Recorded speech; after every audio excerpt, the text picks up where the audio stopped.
So the babaja for boy na yewura ensem ni nyina mu kama yakwa no ne na yakofa mo no ensem ni nyina e de abaye wi a efisam no na eno so atimi ato so enu se World Cup no eguso ekoso matches ne de mo na na eguso ekoso no games ekoso na yewo aye games a eno ekoso. Don't forget say we the second round the group phase matches no na eguso aye bo into countries ne bi ashase again qualification the next round ebi mu so exit from the tournament. Nina ya de won some about pay ewo ejumadi so na what are the chances of the other teams? Nina no ye be din command pay ewo show no samra ye de ayama no ni sebina enso ani ewramo ewo ye World Cup stories na fi update ni ya no ye de every Mexico, Canada, and of course the US, and so etim dia brother pay ewo show no so na ye ba fie so ye ba the Black Stars of Ghana and Komana and yeguso aye die ni se Ghana eguso wanyankopon yadma on Tuesday na se ochina Sunday ne Monday Tuesday na Ghana ebon second game after Panama win no yane England and so betimi asia kan ba say ya na che ye Black Stars camp no na ye England almost camp near air course because a rival watch what I think about the almost preparations ahead of the game no na ye de toto ye de no so sa ne ha sere ne ma enso sia company 4p and akasa ahead of that game coach Francis Carlos Queiroz akasa na ye beti other former footballers obi te say Emmanuel Ajimabedu wo nyina edo manual to Black Stars in Saint Stephen Mona Jerome Opoku center back at the one national team one and sweat me akasa area for Panama game no and afi the next games and so aka no Jerome and sweating komo area for sanso and ayeberam na yawe and somewhere efri Ghana mrashebe fie enso by say mrashebe for no bia enso edin komo about the Black Stars yabako niako hen somewhere wo nyina enso kasanso and yebere the sports minister, Honorable Kofi Adams, and so Edin Komobi, in terms of air supporters, almost stadium Wakasabu, Yaden Ransom, and so with Yaba. I was a very pay, sorry, so I just said 12 abo, Yepedia Mupe, na DJ Bishops, Abba, no Abba Twasokama, and so Etin Yamaway, and a chato, Ewana watching one sana. Ya heard na watch baby simno na che se enkomuni nyina enso ahya se kama enti eda wase emo akwaba edeba ene ye njumadi so we the pure weekend sports we the extended version 3 solid hours and yatnasia ye de enkomuni nyina enso eba Sir Christian eduse ewa ha anopay mobeteninka Maxwell Nana Asian enso ageledwa obeteninka no pay na Jacob Achusa Bright Owusu any producers are Kenya Wechira, woman so Clifford and Lumina air boy Trent and I've Jerry Bismarck almost air boy Chidom and the additional area. But me Andrew Sousu waits me Aframe Andy Caslas me Tremunem area my chairman Bright can come no and Namusini World Cup Yasinti Babia a Ghana team the Wubiano Yakon chain na no enso akomo from Canada as I say omo back the United States you been community and pay age again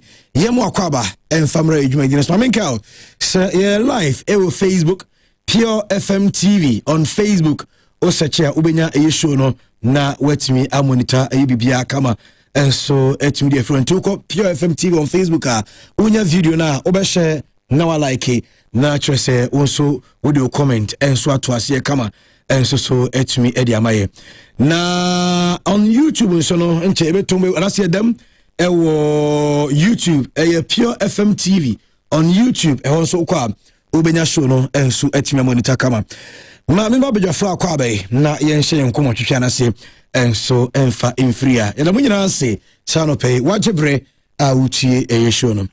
Sir Christian, good morning. Yeah, good morning, Andy. Na bibia boko dey say. Adom bibia dadi. Nyame ase. Na wabu Juventus. Say Blaster jisi no mfa me dey mremi. Nsi me dey ba akopɛ. Nti ada Blasters wo game na mehye. Family dey brema dey bia mfama. Dey bia nso ko sports center. Ebeba.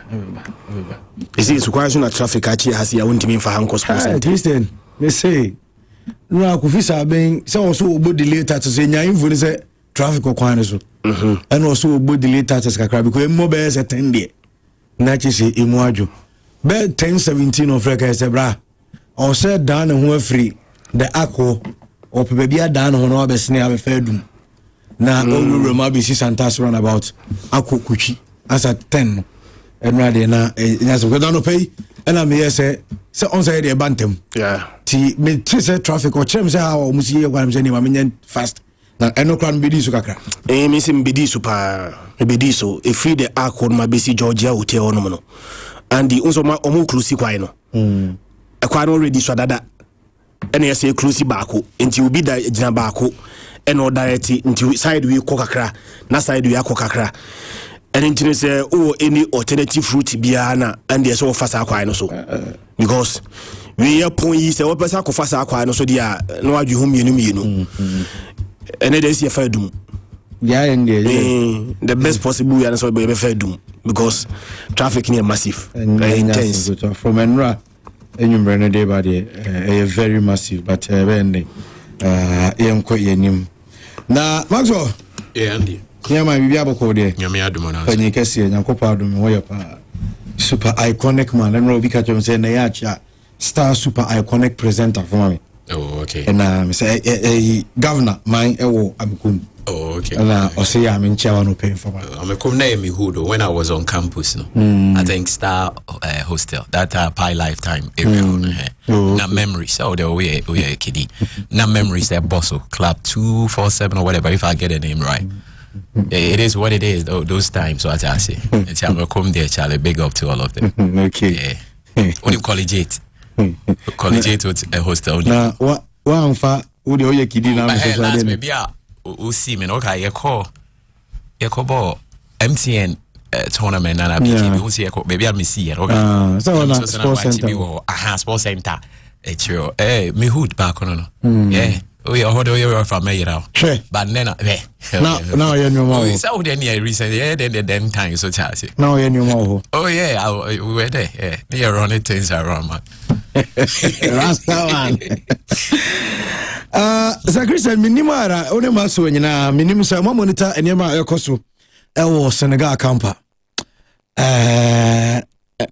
emra me hwe nyina na mekai 2014 the Black Stars of Ghana ene yensense mo ekusi a ede enimguase akase ba ya beti ho commission nyina so mami brief you some of the happenings I was Senegal camp because who's African countries now you say omobe make meaningful impact at the World Cup no baako ya Senegal so come Morocco abeka Senegal yes and so the account as at Emra there are about 5 major issues almost issue camp enye too good for an African giant.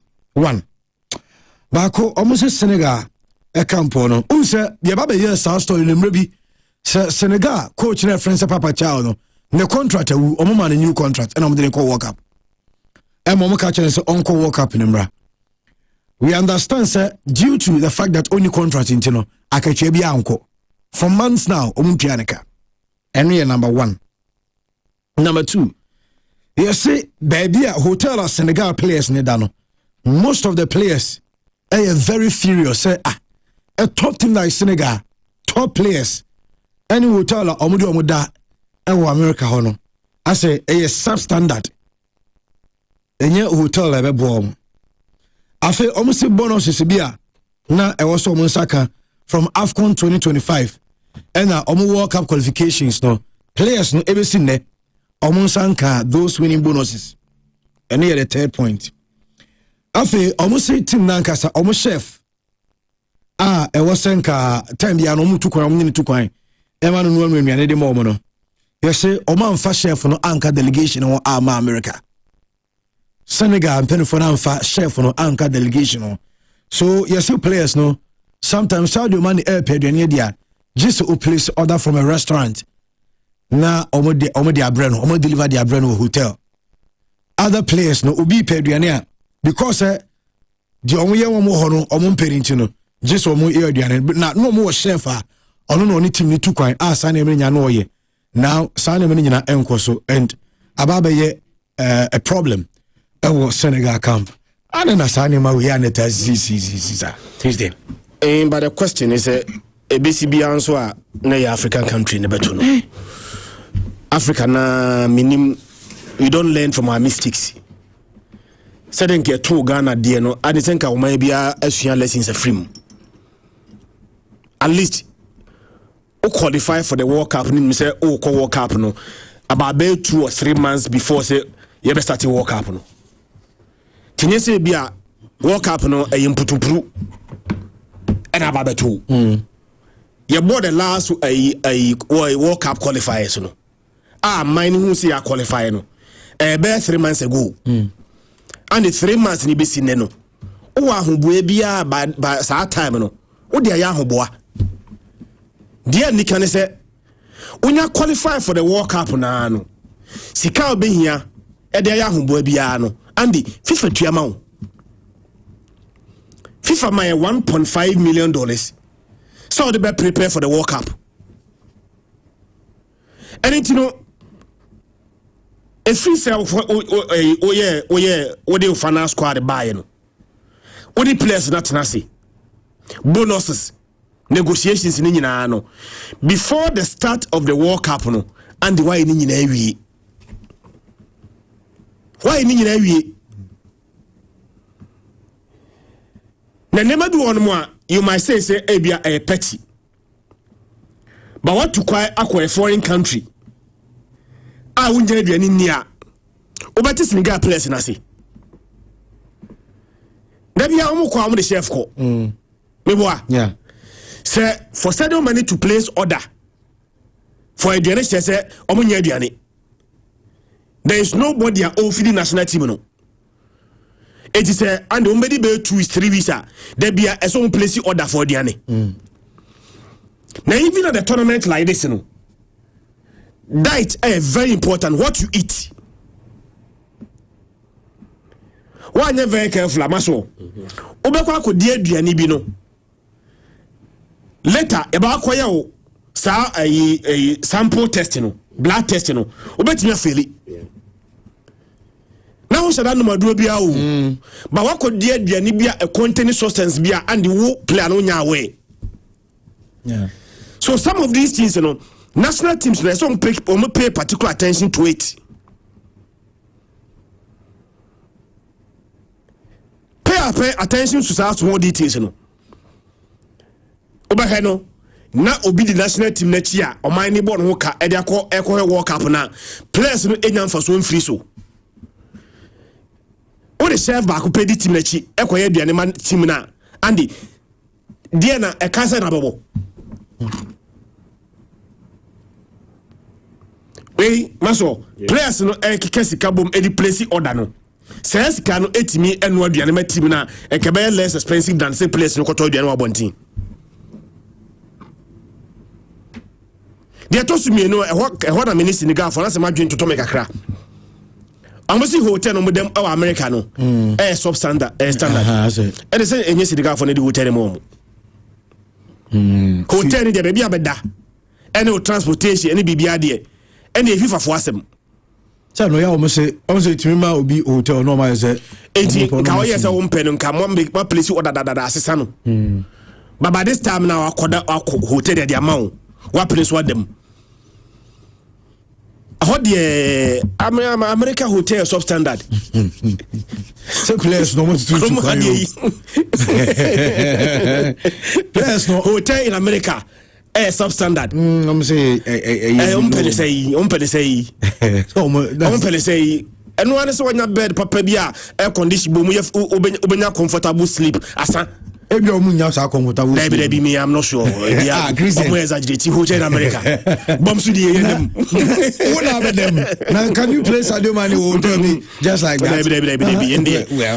They may have all other issues. I'm not by Arjuni. Bonus was the body stamp can say or my range every Yama will say, Wonso would say, Omunina Mobiati as here. But scattering my crown, a place in him say, you know. This is how much everybody is going to earn.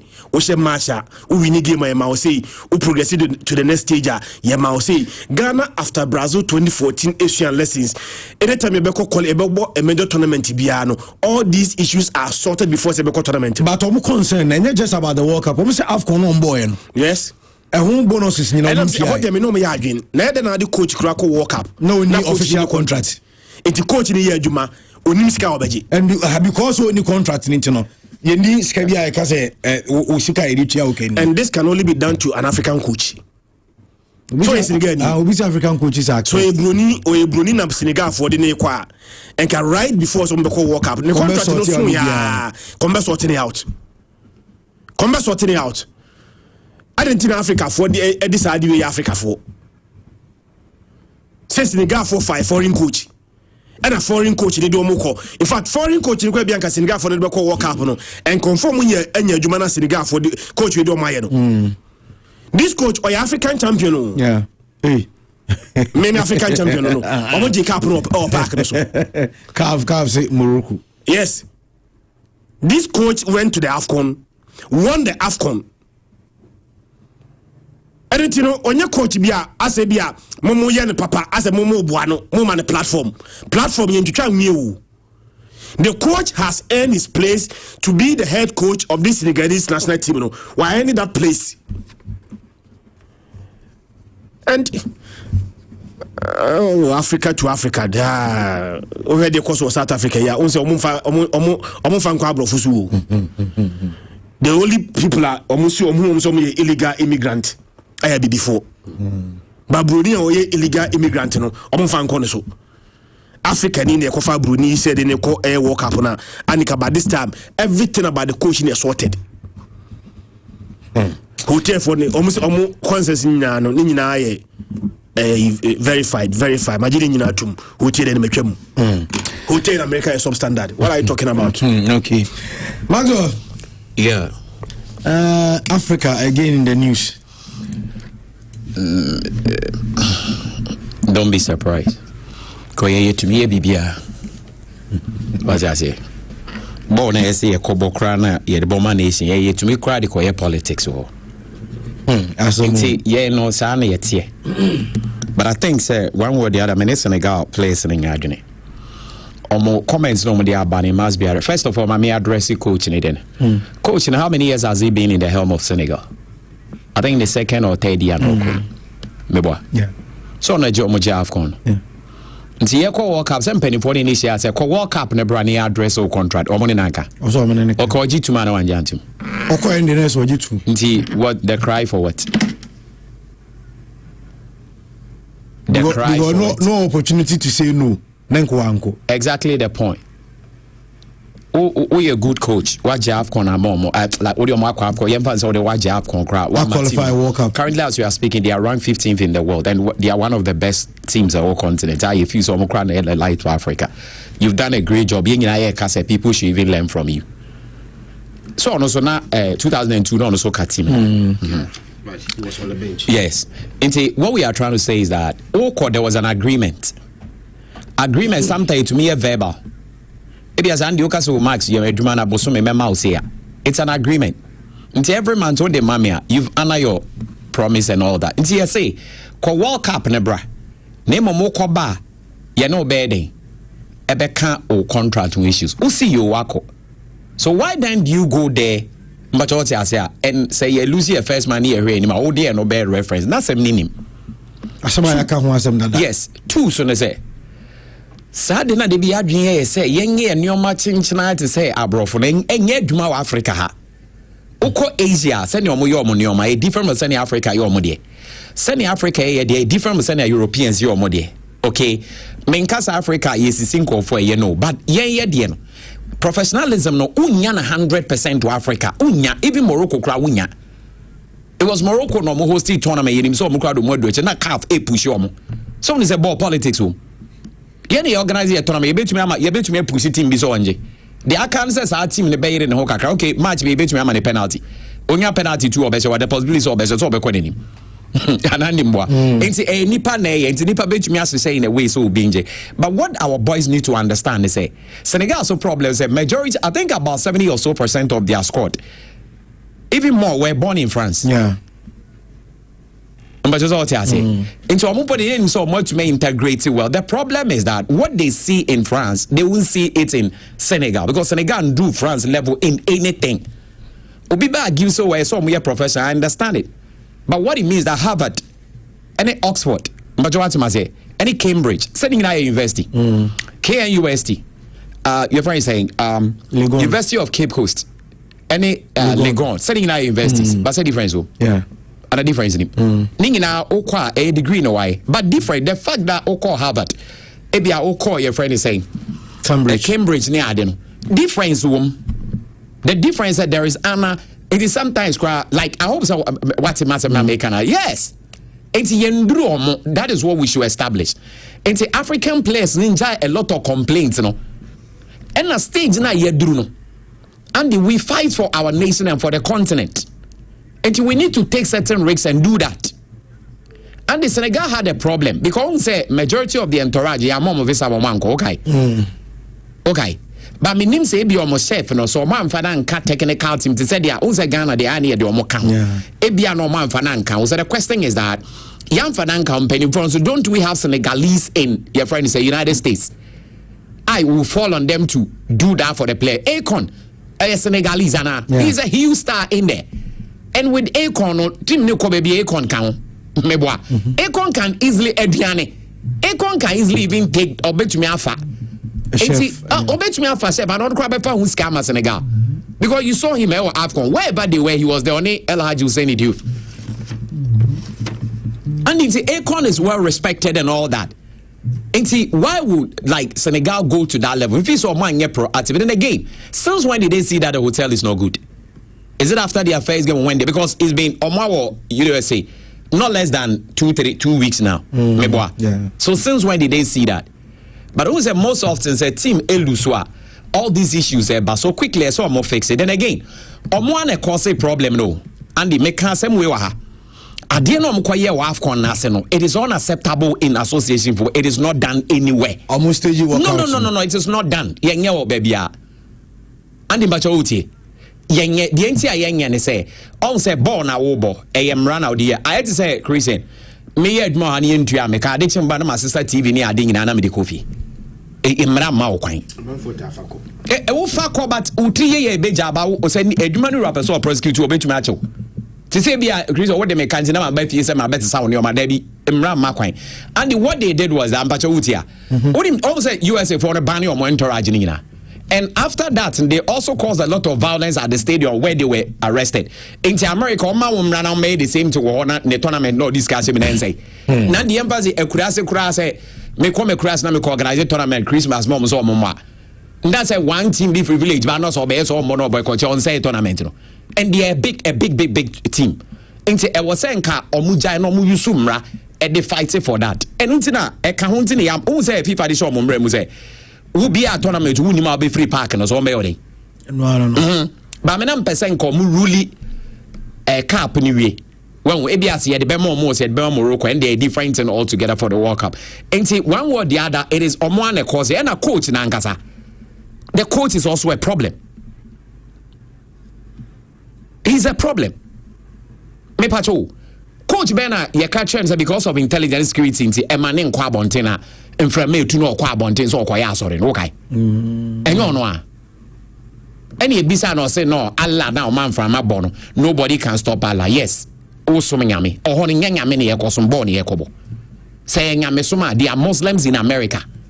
Anani mpacho so oti ase. Minim so what my argument ase e born ye kobo.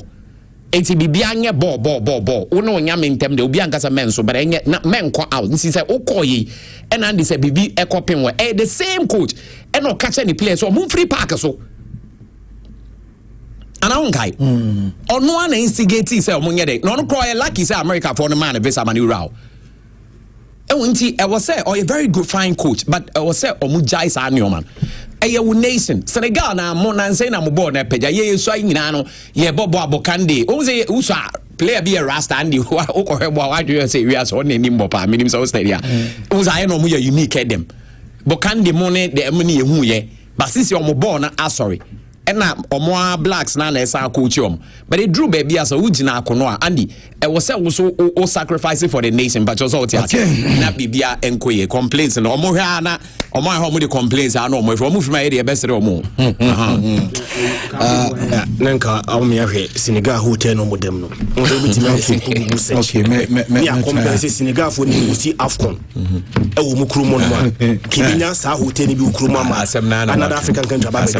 Okay, but told them I'm Comra, me ba hair sans no na yedi enkomono enso etumi edi from bizavo aha pure 95.7 FM. What is a Christian and Kawati Maxwell Nana Asian enso enka yemi yakofa mo no nsem na ba yeba na afia to so edi dia kabia enso edi abayan kwa mo no na ye nin komo still yeah live ewo YouTube Pure FM TV Samsung ako Facebook ewo Facebook no Pure FM TV wonsa ka jumadi nin komo no pen for latest no and to get FIFA World Cup no eguso akosanwa games ni bi ebas no memfa we and to get USA game no enso akosama US SH2 Australia on 2 out of 2 as my US national to abra obuye ape and Scotland and Morocco game no enso timi koso mamemfa to get Morocco ashaba ko Scotland and timi again a branch France Ismail Sabari one enenya go no enso ma aye Morocco one aye national team na don sem no yet mamum enso jumade no mamemfa we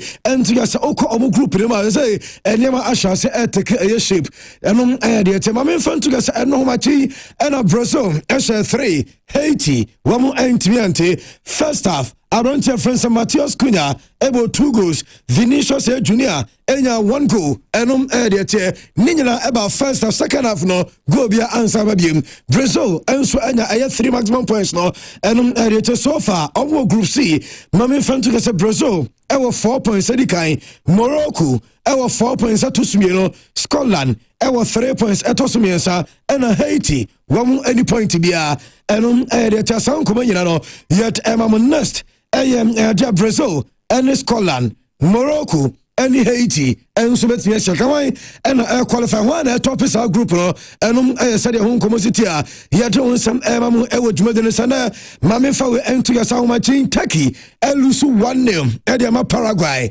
and area Turkey elusu omu 2 matches nyina enti betia ka Turkey for omo free World Cup demo and said on common Asiata branchia your friend say Galaza and eshe go no unim sem na dia Paraguay for enya red card but still omo to asom and so we need game no and I said home come Asia team I'm for way and to just and the game say about so no about 5 p.m.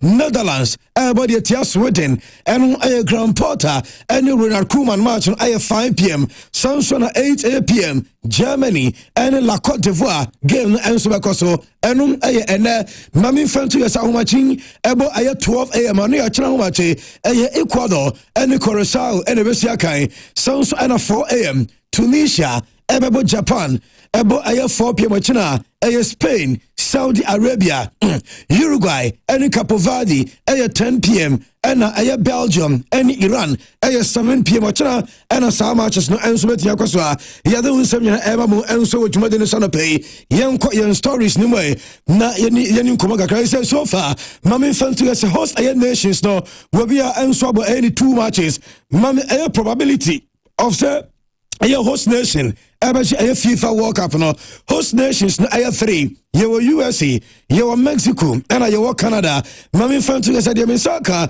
and it's a probability of air chances no according to poly market for almost USA chance so we know World Cup as host nation 4% and America for no mami fan to say Mexico 2%, Canada 0.3%, Maurenfi say US are winning the first 2 matches now, Mexico and so winning the first 2 matches, Canada a draw back and Obatima win back into chances now and according to poly market for any this and some emamu ewojumede no sanope na mami nkopiemu mami America team no na yenin komo USA team no yenin komo se mami fa we enter us ewo group D diamete and say US omo confirm omo say omo your group winners and for say aka the final game in the US enso ana be top a group no enu aye said your home commerce say bibia church America for no enso qualify one of 32 woman so komana brantia your friends aye Balogun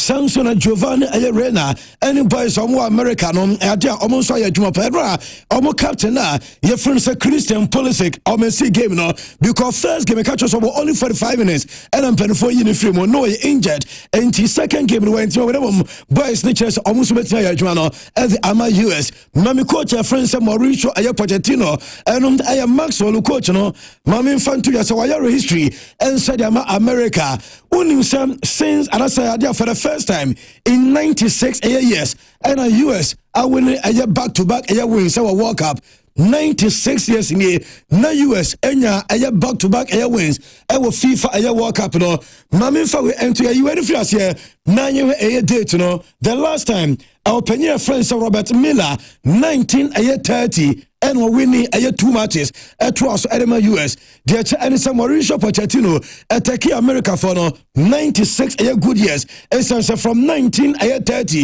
and 2026 no 96 years ye mo Porsche baso why adwuma enso ade amamo na onu se enra America for her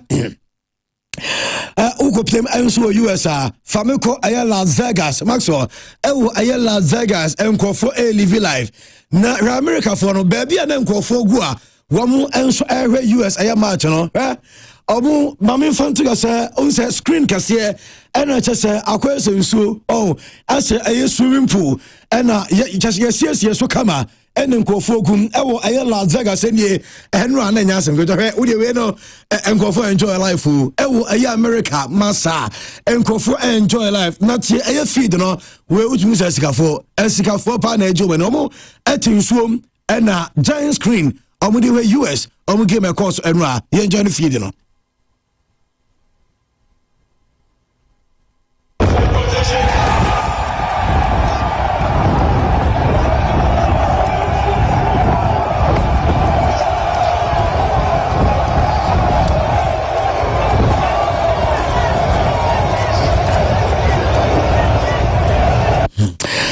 where Maxwell also upesika na kwa America na kwa enjoy say beauty uti nsuom na o enjoy a game in channel said hunsem esitions area na no hye enso US into so tin so mu sadia ubetwa game no enso ati afili pa eno said hunsem jite wudim say na me no kasa after say US for everyday almost second game ma qualify no wo enso draw road map part just so mu giri say pathway early do to a semi final na mami US for the part no ma draw no almost a per say the ACS standings this year every group no the chair and say run of 32 ekosaya womu ebehia aye Bosnia esan so obehia aye best place aye 3 teams ne ba ko Bosnia ene bia omobetimi amiti ewo run of 16 either so omobehia aye New Zealand and say aye Czech Republic and afi quarter finals no either so omobehia DR Congo either so omobehia na DR Congo and say Ghana aye Austria and say Uruguay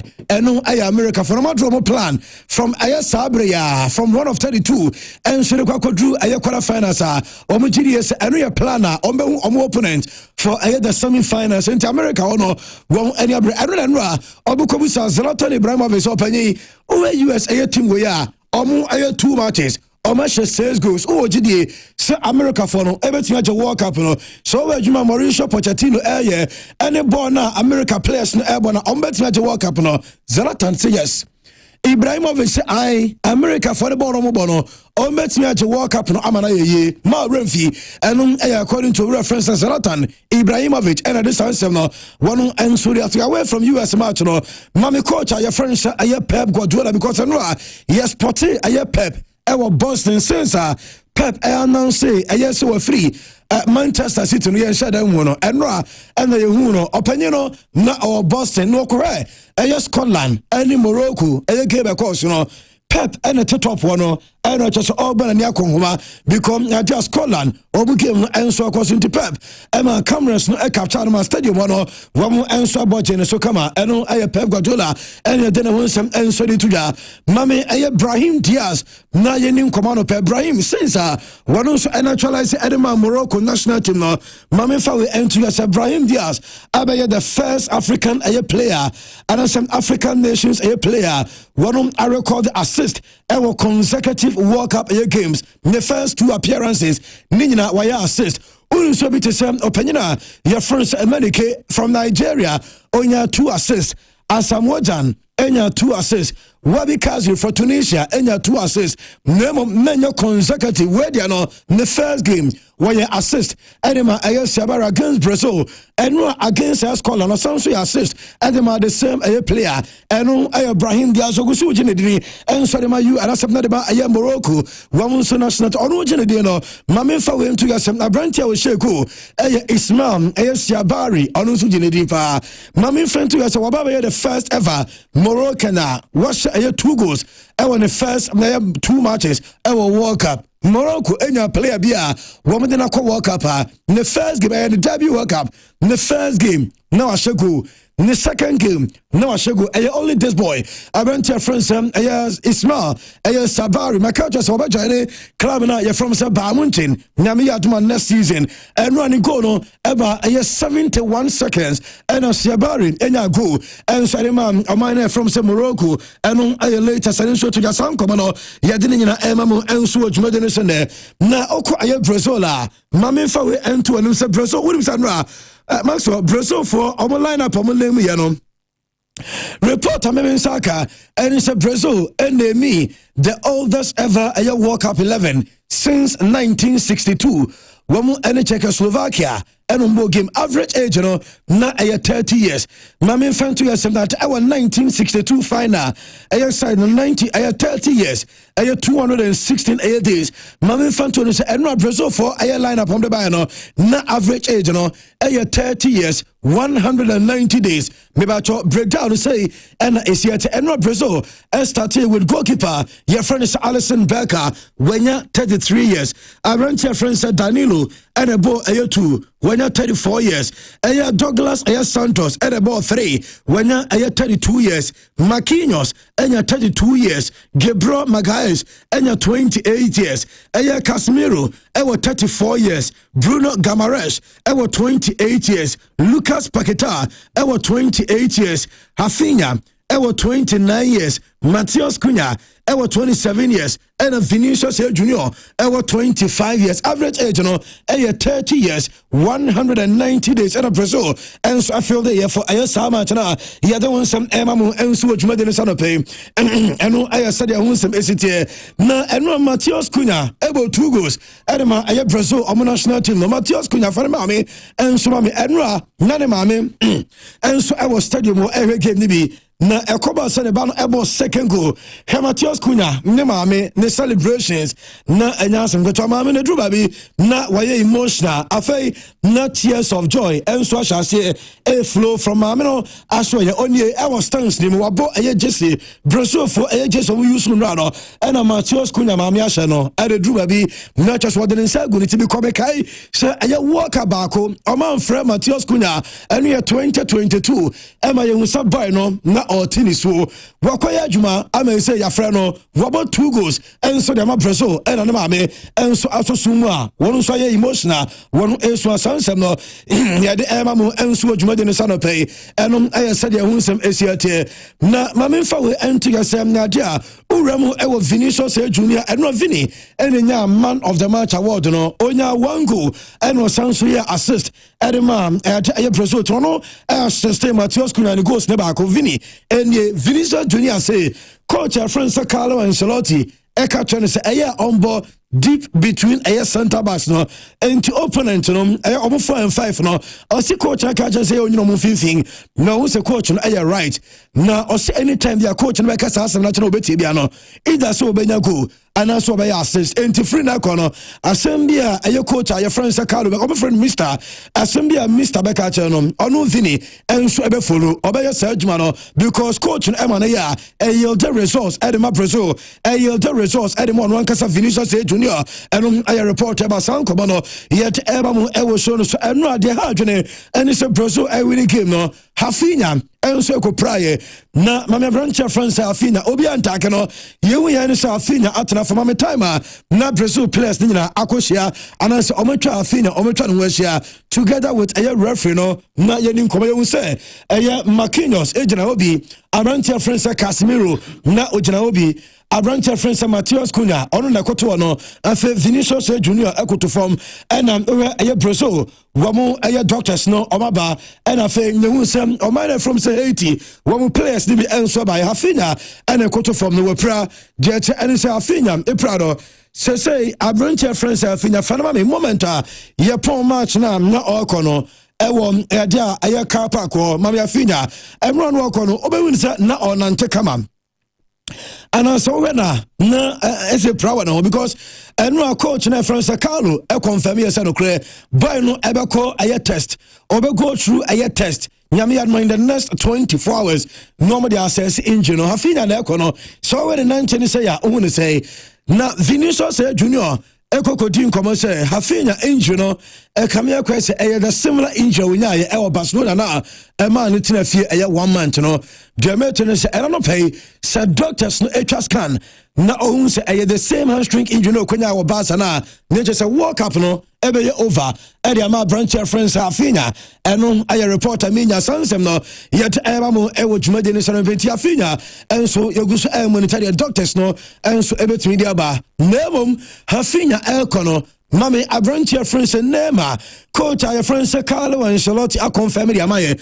I'll say Hafinha elkono Nema back and me be Nema at the chair no person join the first team coach Nika said there be only individual training Nemum and after the game Carlo and Charlotte a confirm send Nema back I'll see Nema ready for Scotland game until maybe for the first time walk up you win Nema so Osia kai the ama Brazil on national team no and report and so to da yada on some eba na unsa Matheus Cunha mra wo share goal no ni 2 goals no onasa no tasa na unimade ba ko hie Mami Abranche France Rafael da Silva former Manchester United player no Brazilian na enra on ne ba and the family and I heard Brazil for a goal no and that's a game no na branch friends Matheus Cunha enya goal me bacho Rafa Silva kweneba boy no Matheus Cunha the goal celebration nasa no hakra no onu so yebi como é que é? Mergulha vai sofista Segundo gol do Cunha sofista é mais um dele, gente. É mais um dele. Rafael da Silva, never boy. And I just say, Rafael Nankasansu Kwasebi, Asana, I am Matheus Cunha no. Rafael da Silva, and so 70 crane, and you who send papa, and so sorry, TV, and him also as a not just a Brazil for any Japan, and the Mami so far. In terms of a World Cup, most World Cup goals scored by countries are saying that started about World Cup no one Asher goes to the Brazil share 3 and Mami fancy as a Brazil I am number 1 241 World Cup goals and a Brazil for Asher Germany I am number 2 239 goals and a Germany for Asher Argentina Asher 155 World Cup goals. Total 3. France Asher 139 World Cup goals and a total for Italy total 5 128. England a total 6 108. Same as Spain 108. Netherlands a total 8. One more 98. Uruguay 90 goals a total 9. And Hungary Asher 87 goals. One more a total 10. So far one more other countries so goals the door and so FIFA World Cup anymore and na Turkey Turkey omande share efa so eja omu team ne kwan for World Cup no na eye sonko kra ye beka ye eme bedi won komo se na efe anche se obi a enso ani gye na Turkey ekobo aye World Cup no after 2 matches won win game of mo mami enra Turkey omu game amone ache se Turkey game across against Paraguay unim sam e Turkey in their last 2 matches enkofo no abo aye 65 shots omunya a single goal ke 65 and that's 62 shots and Turkey for no enso abo e World Cup we omunche single goal abrontia friends ada goal ababo ntia be pacho ofili ashamed na ade ba ko ha ne se Turkey players no se okomo clubs na omunyina ebo higher competitions omo top teams just omo ebetua ye better they do ye na se 2 matches na omunsheku unacceptable Turkey entro no other goal wo jina ni teammates na name no apacho because njomo koye na na chese omagu Turkey man ni omagu mani ma se mame other goal ye won some after the game no Turkey players no Kanan Yildiz no omunyina to form womu at form chese obi aferi omoni yawu because omu supporters kogu America chese no omu support many to mara omunyina na chese aniwo enso na ba na other goal ababontense opacho say womu sure Turkey supporters no so nyame admo the next tournament omeba no omba yiromo womba ye niam sonko kra dan do mu ye eno na omu coach Vincenzo Montella enso babontense na over 2 matches na unya over 62 shots na 0 goals na chasem e was start extra hour ya the ball no enso ewra net because untime bo sa shots we na go ba kokora entum eno ntin wo entum bo ko back to the drawing board no ma ko so kwan ya ombefa so omo the boss no enso beto net eno according to Vincenzo Montella eno edi san komo no mame player friends Miguel Almiron no history enso sie eno Christian lawyer di kankai so World Cup with FIFA catch referees no ama communicate to players sa ojina park na so na opesa wo ka be edichire opposing player men fa won san katawa no ana emfa wo jersey en katawa so yes referee ebe red card and no arade sie abranche France Miguel Almiron Paraguay player okoyuso ne nsa na de katana no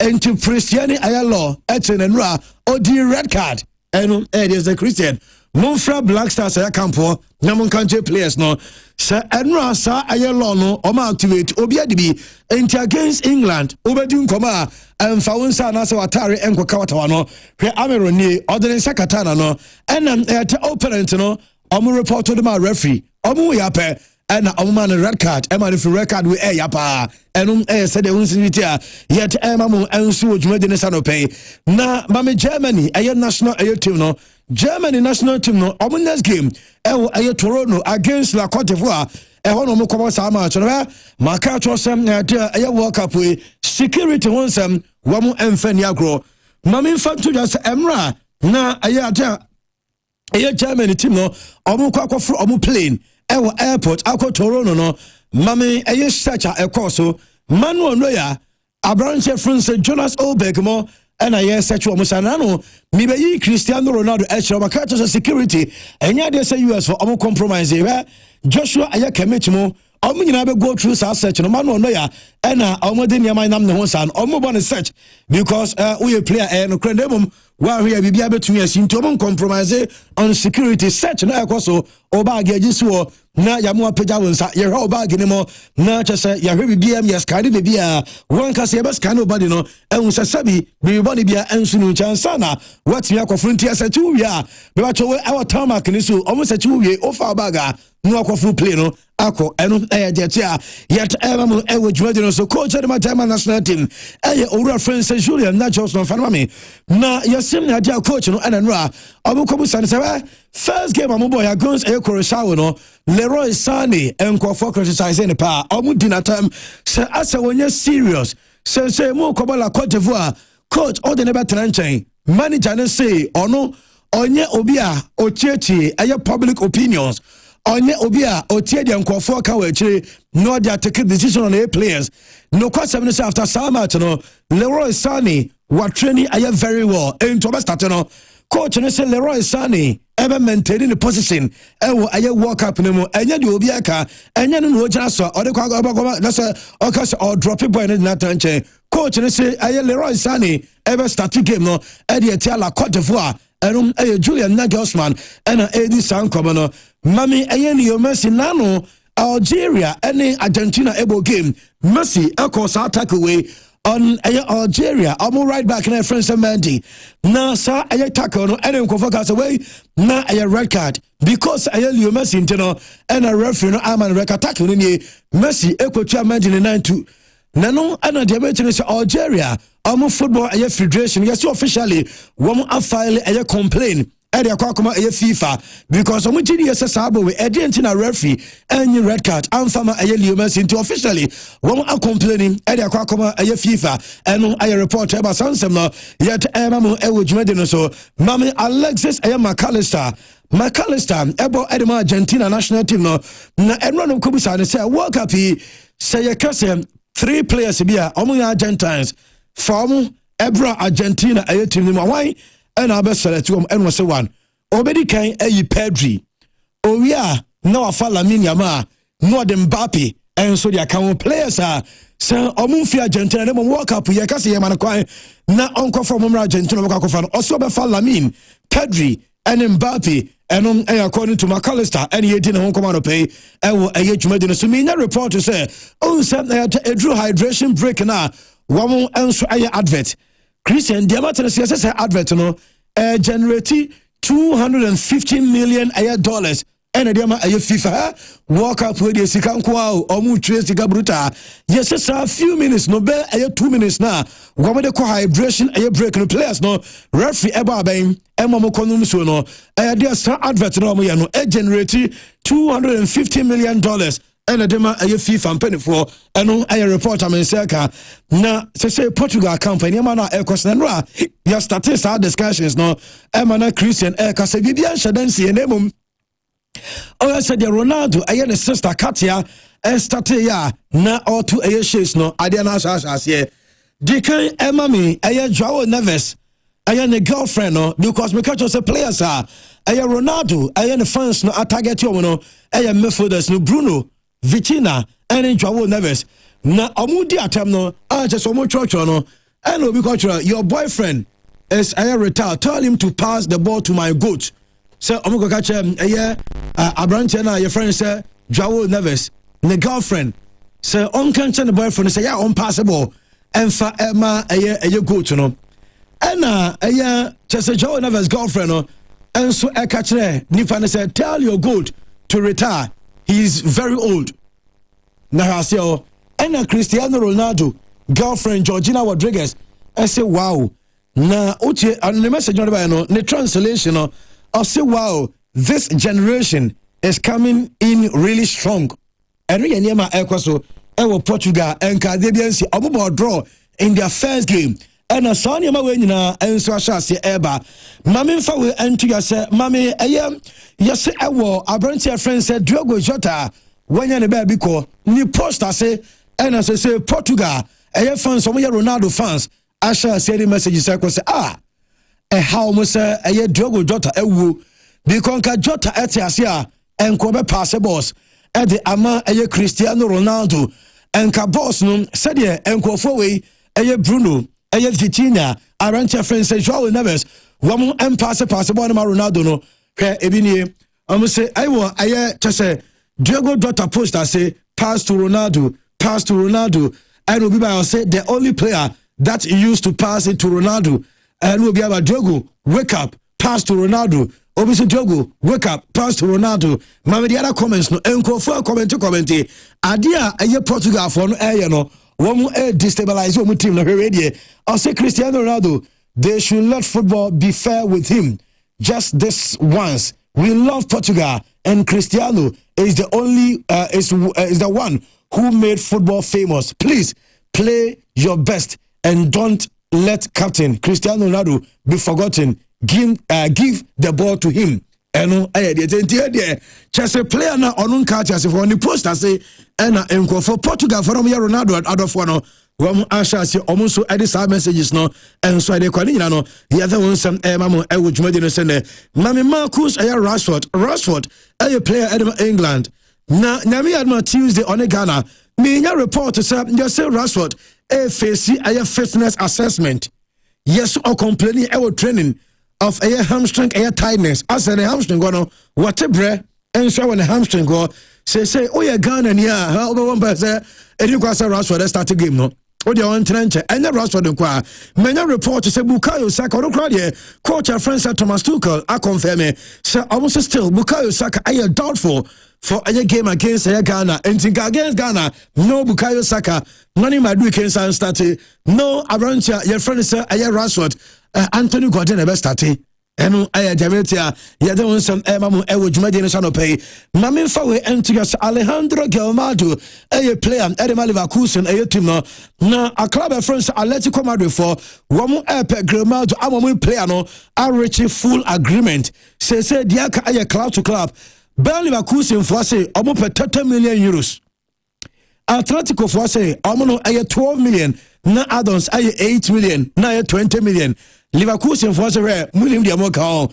Some per boy no said the Amoka, a 30 million cash, Moravetia, Namon Fanenko, and no Aya Demetrino, Mammy or reference at Paul Schools. Unum say as a Paul Schools according to Comonra, set at age 41, or no, the only positioner of who's obeyed 41 years, now still on retire, no person Bobola, the only positioner, Nipanet Legina, and it's Obedagu. I did with you so, she said. Buto Ronaldo pa said the only positional player when you're 41 years now retire Obetiabo and it's Obedagu ewo go push nemo name so be a defender or a striker or a winger or a midfielder 41 year untimi enu ayetiaba Ruben Diaz asim nyamfanti eno mkobisa ne say Real Madrid move ne because yato Madrid for airport no so be Portugal questions only oba so be answer questions on Ayer Portugal, no questions on Ayer Real Madrid. And according to Ruben Ayer Diaz and the sound common Matheus Ayer Fernandez. Go friends at West Ham Ayer Mefodano. Diameter say yes, Manchester United said your money yes bre just a direct air contact with player on the camp. United Fati said Tottenham for Africa player and agent. Say almost Spurs airport branch and Manchester United FS omoyen 10 Nenka after World Cup no ma signing again Matheus Fernandez and a reporter man say okay goalkeeper your friend say a girl new and as a Guillermo Ochoa and no me be Ochoa story because of Mexico for qualify for World Cup into the last game coach your friends have your guy episode didn't start now only say players woman abo 6 World Cups no FIFA MMO special legacy patch badge answer the ball. Yes, I dear FIFA deny Guillermo Ochoa so among badge no Emma no almost according to FIFA criteria no you consider a player be a part of the tournament when player no step on the pitch na onya playing time almost 2006 and 2010 Guillermo Ochoa wamo games no ka team no name no more matches erunti no unqualified say obeye among Messi and Ronaldo omabo 6 World Cups no yes name Mexican Football Federation no wamo so be pishi FIFA for a review ewo Ochoa sansem no home eno demeti mame fa we ento yes Lamine Yamal say Spain any Saudi Arabia na besia kan eno mko bi Lamine say wate say yes Saudi for no enipa 3 o betwa police ama o enipa miensa na oje wo metata and Lamine say idea we used to send nipa miensa ofabo na nipa 3 tata no Lamine o you used to STC bebrebe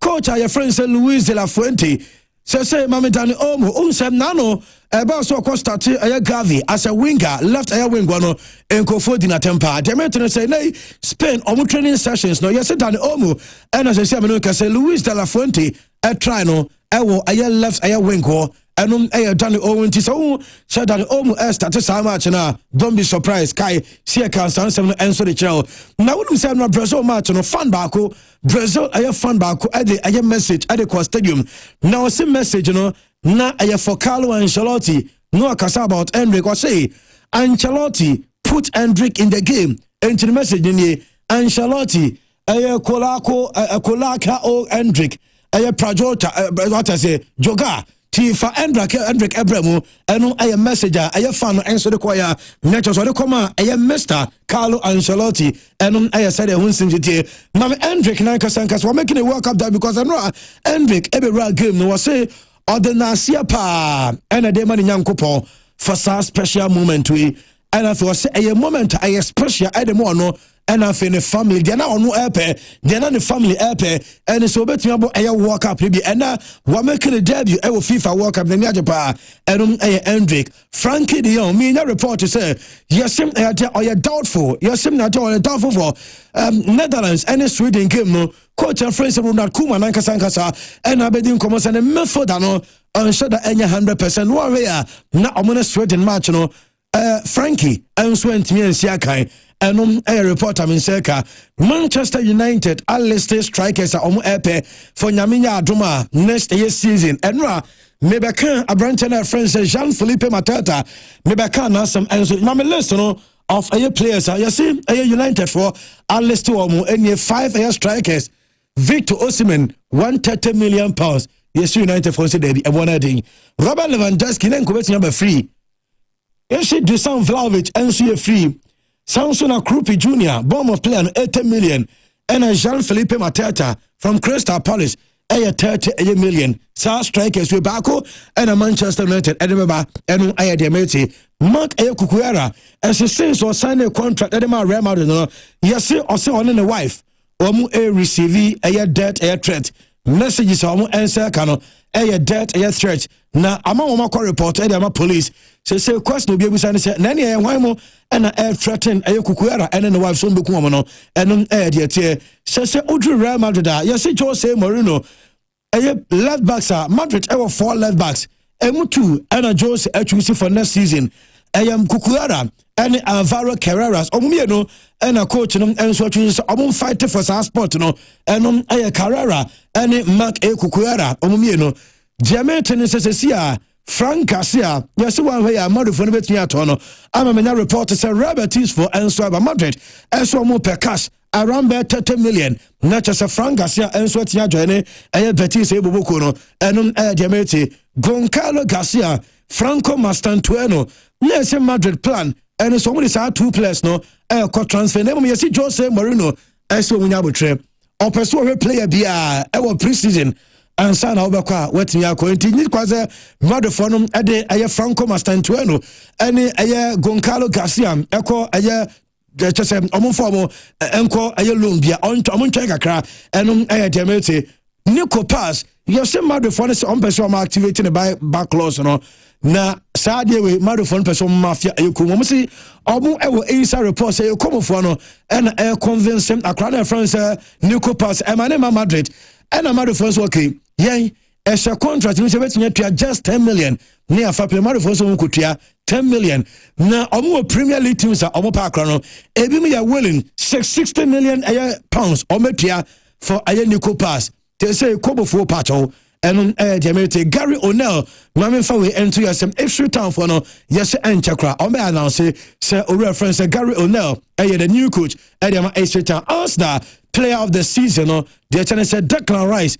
And one of the man, almost claiming 44% of your votes. No, Declan Rice Eddie first, David Raya at also 2, and a Gebron at also 3. Mami fan to your Leverkusen, I consider I have it.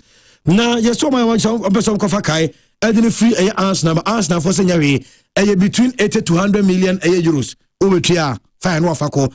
Bradley Bacola, Arsenal, prepare a bid, 80 million euros for Bradley Bacola. Edu reporter Menseka yade wonsam enso edi tuja Sir Christian yemfa we no ensi na afi remember mo so ye na yenti ye de mo so wode mai andi midasi na unsem radio sha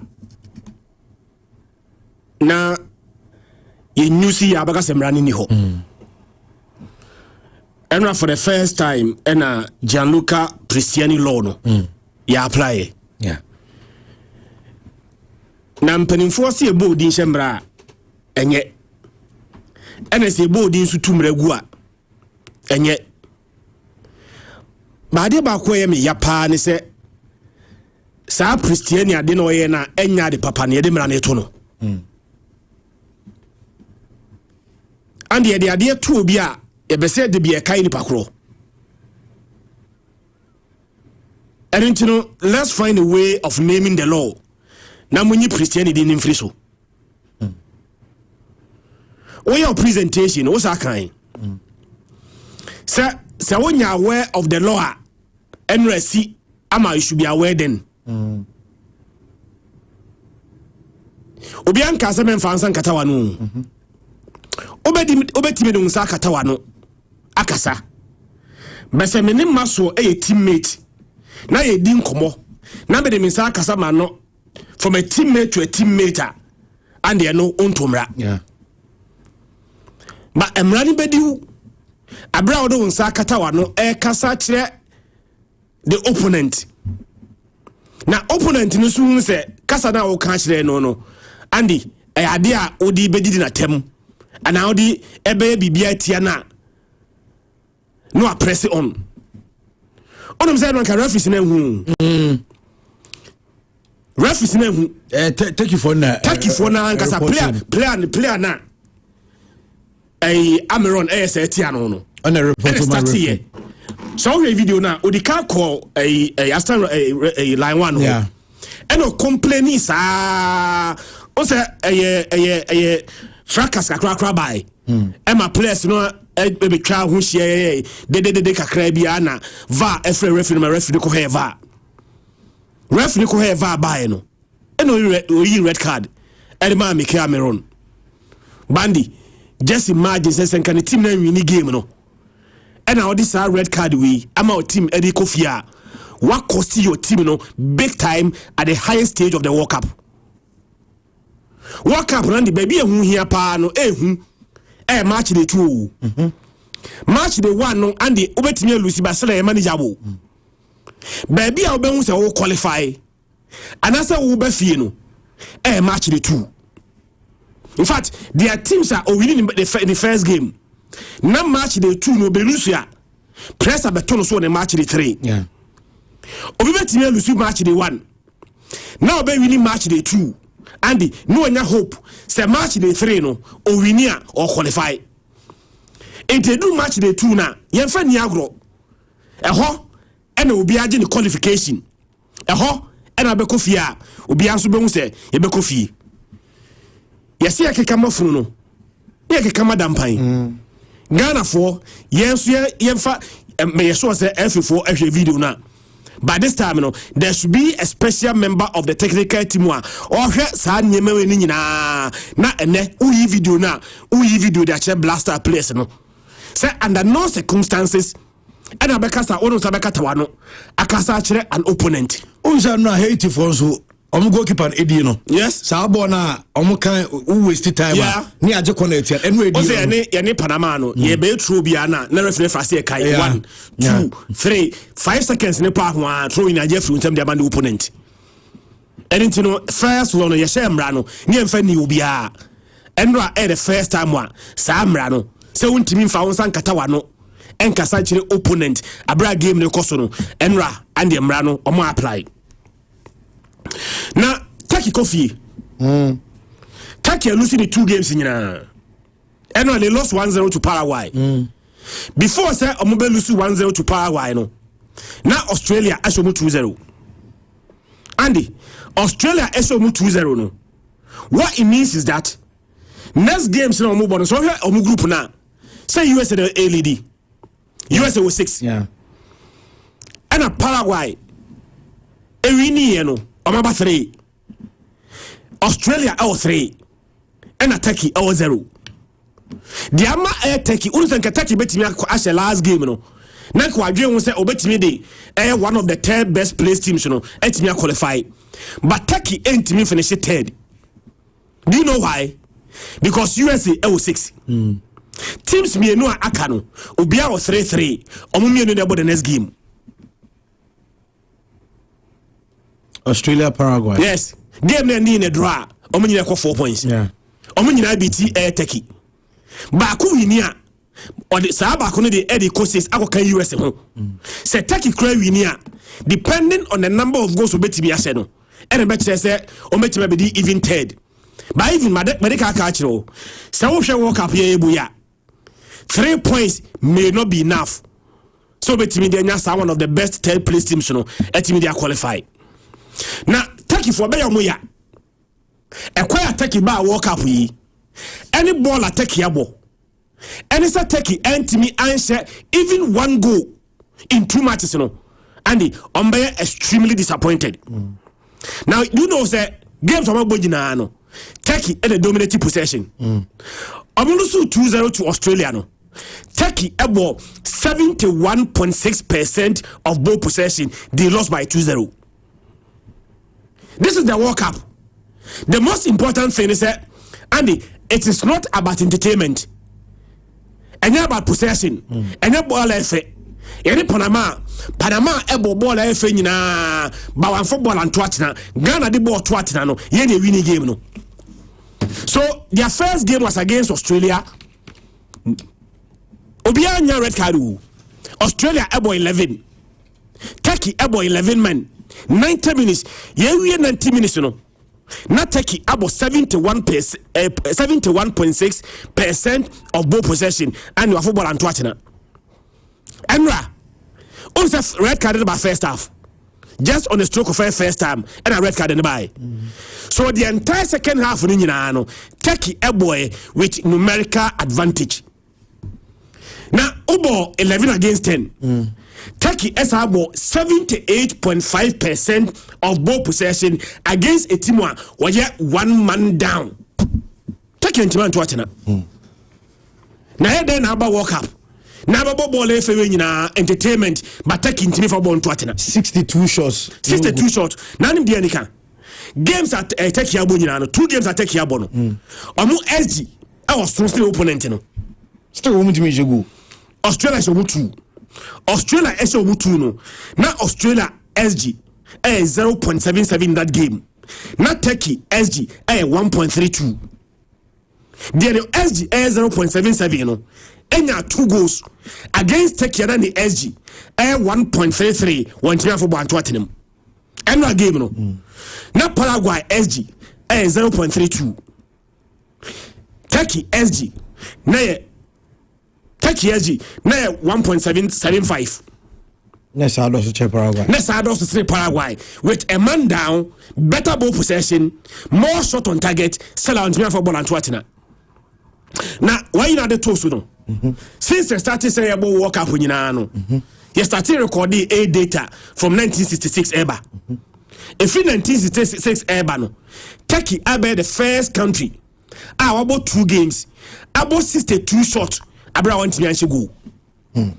So World Cup no, obi about 62 shot in their first 2 games at least. Sa country no, ebenya 1 goal of the 2 matches. Nandi, for shot of the 2 chain. Only mama shot on target in those 2 matches. Gotcha. Their first game no, Turkey about 13 shots. 13 shots. Adam boy. Yesterday, Onum said I'm about 33 shots. In fact, on the first game no, I'm about 28 shots against Australia. 28 shots. 28 shots no. And 7 of the 28 shots were on target. Enra, I'm about 33 shots. 6 of the 33 shots were on target. 13 shots on target. It's in 2 matches, you know. I'm about 13 shots on target, not a single goal no match me that they are Tottenham. But you look at their quality. Ada Gule, Andy, Odinbody Pian. I'm player who see a Kanama Juventus. Can I hear this? Any Hakan Air Charanoglu. Omobo me disappoint me, Pacho. Prepare board is the Bama extremely disappointed and he said, Enra game no crowd here. Andy, Paraguay, I did red card. Now we go down. Paraguay, I did red card. More dominating ball nina boss shot nina. Some of the ball better than the most important thing in football. Yet, I want me and Twatina. And then they said the other countries are qualifying. Turkey edit 2 games, Ekufi. Amaya who he fear no moko. Ama be entertaining. I want me attacking. Almost said you for the job. Be the flag up on the castle. Omni be job when I was my good when you want to see. Sa group na US and Switch Australia share the 2-0. On the tournament they be Philippines FIFA because host countries will be a qualifiers. Canada and 4 points. Eventually they will qualify. Mexico 6 points will qualify. USA and 6 points will qualify. Tournament they de near best me sustaining a vibe na. I will say host ekam. Say host ni free mun temwa. Andy affected air tournament ni vibe any bibia. So the 3 host countries obia ever qualify to the next stage of the competition. Now USA ebe one of the minka underdogs who obia fanani nko so. But born USA bono. Andy nyamianu nukreni. Ukoshia USA no are very careful. Omunye a powerhouse. Omunye team a ebeka so metimi age World Cup no. But omunye team a na ukoshia omo. Now one direct you omo a Andy they will cause you many problems. Now USA can eba into this World Cup no. They about 2 matches. 2 matches no. Oma recorded 8 wins. And the any wins kekewu. Oma say 6 goals in those 2 matches. They have considered 1. Don't forget, match they won. USA at Paraguay, SN Ekanai, Paraguay at Ekanubako. Now, USA winning on the first 2 games, Only BSC. Gotcha. About the first time since 1930. 1930, the first time about World Cup. And the only time USA winning 2 games after winning a World Cup. If in 1930, basically. Now USA Emma World Cup and we need 2 games into Asuda. In the 1930 World Cup, USA first game was against Belgium. Almost a Belgium 3-0.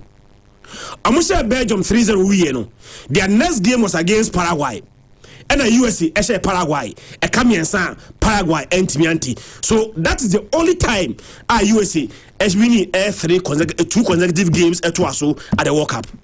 Again, in their first game against Paraguay almost 4-1. And the first time a USA has 4 goals in a World Cup game. So World Cup here we host almost they say they are not just a host keke, but they are hoster and they are ready to participate and give every team a run for their money. Zlatan so bet me age. When the extreme. Portugal no ho no mo nya no kwesi ombe tickets no Portugal no ho what I say France no ho no we so say all things be equal France ni US team we share and see ya and about this America say US team to match the France national team no what I say but I think that first 2 goals 2 games on my bono Aches Andy so no mo be boa they may not be favorite they may be underdogs but do not underrate them. Yeah. They told me, you say, even in a game, they played without their captain, Christian Pulisic. Yeah. I know I'm not game, maybe. Yeah. But in their first 2 games now, USA winning, and the intensity on the starting of games, and the British then so. Okay, I'm in Paraguay, and almost a goal on first goal time. At the 7th minute, and then I'm in Paraguay, on your first goal. And again. First goal na own goal. It came on the 9th minute, 11th minute rather. So first 2 games on my they start very, very, very well. And first game, your boy 7 minutes on your first goal. Second game, your boy 11 minutes on your first goal.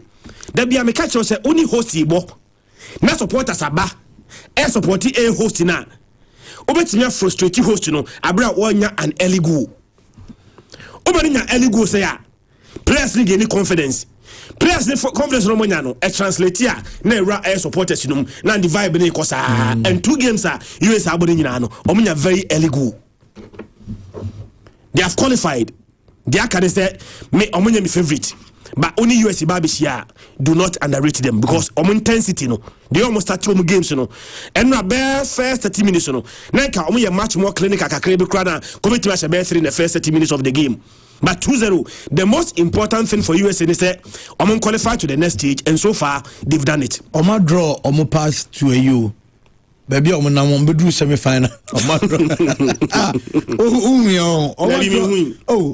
mama trend best idea to so amwe almost on part na say omahu say omawie no almost round of 32 almost say dem akose ombehia Bosnia also omo defense ombehia third best placed teams ne ba Bosnia round of 16 almost either New Zealand and I check quarter finals DR Congo, Ghana, Austria, now Uruguay. Omaji walk up to semi-final. Omaji obi bisa me say SG. Kan on say maka SG ni sa on tia say mbacho enye S X expected goals. Game na obo yiri nyina no. Ye hwe obo na obo na nka obetimi a goal. What you say? Any friend SG. Eno ni take for the na ye kan no. Morocco share Scotland e ka ba kwa Scotland ntimi ante. Mandy. Again, 71 seconds into the game, now Morocco nya first goal. On the way Morocco started against Brazil, they scored the first goal. And now Brazil through Vinicius. Let's place on record. Say the best team on this continent is Morocco. By winning and run, Andy, on say Morocco are unbeaten in the last 39 games. Yeah. Morocco ako 2.5 years. Yensha technically, so we AFCON every honum. Once AFCON, no, your fan say they did not lose the game because the FIFA so winning game by 3-0. What I say, anything by 39 matches, no, and now they will be a team. Your friend in Morocco. Before Christian, even before that, the game ended in a draw. Final, they went on penalties. So technically it was a drawn game. Yes. But they lost on penalties. So still say I'm far more cry your record still remains. And I'm Michelle final they say extra time Michelle. Yeah. Penalties. There was some room that say penalties. They lost. Okay. It's yesterday I say penalty and extra time no Senegal. Still are the FIFA so mon lose game, no can so mon lose game no. So 39 games, 2.5 years, obi antimi nche wo. Benra.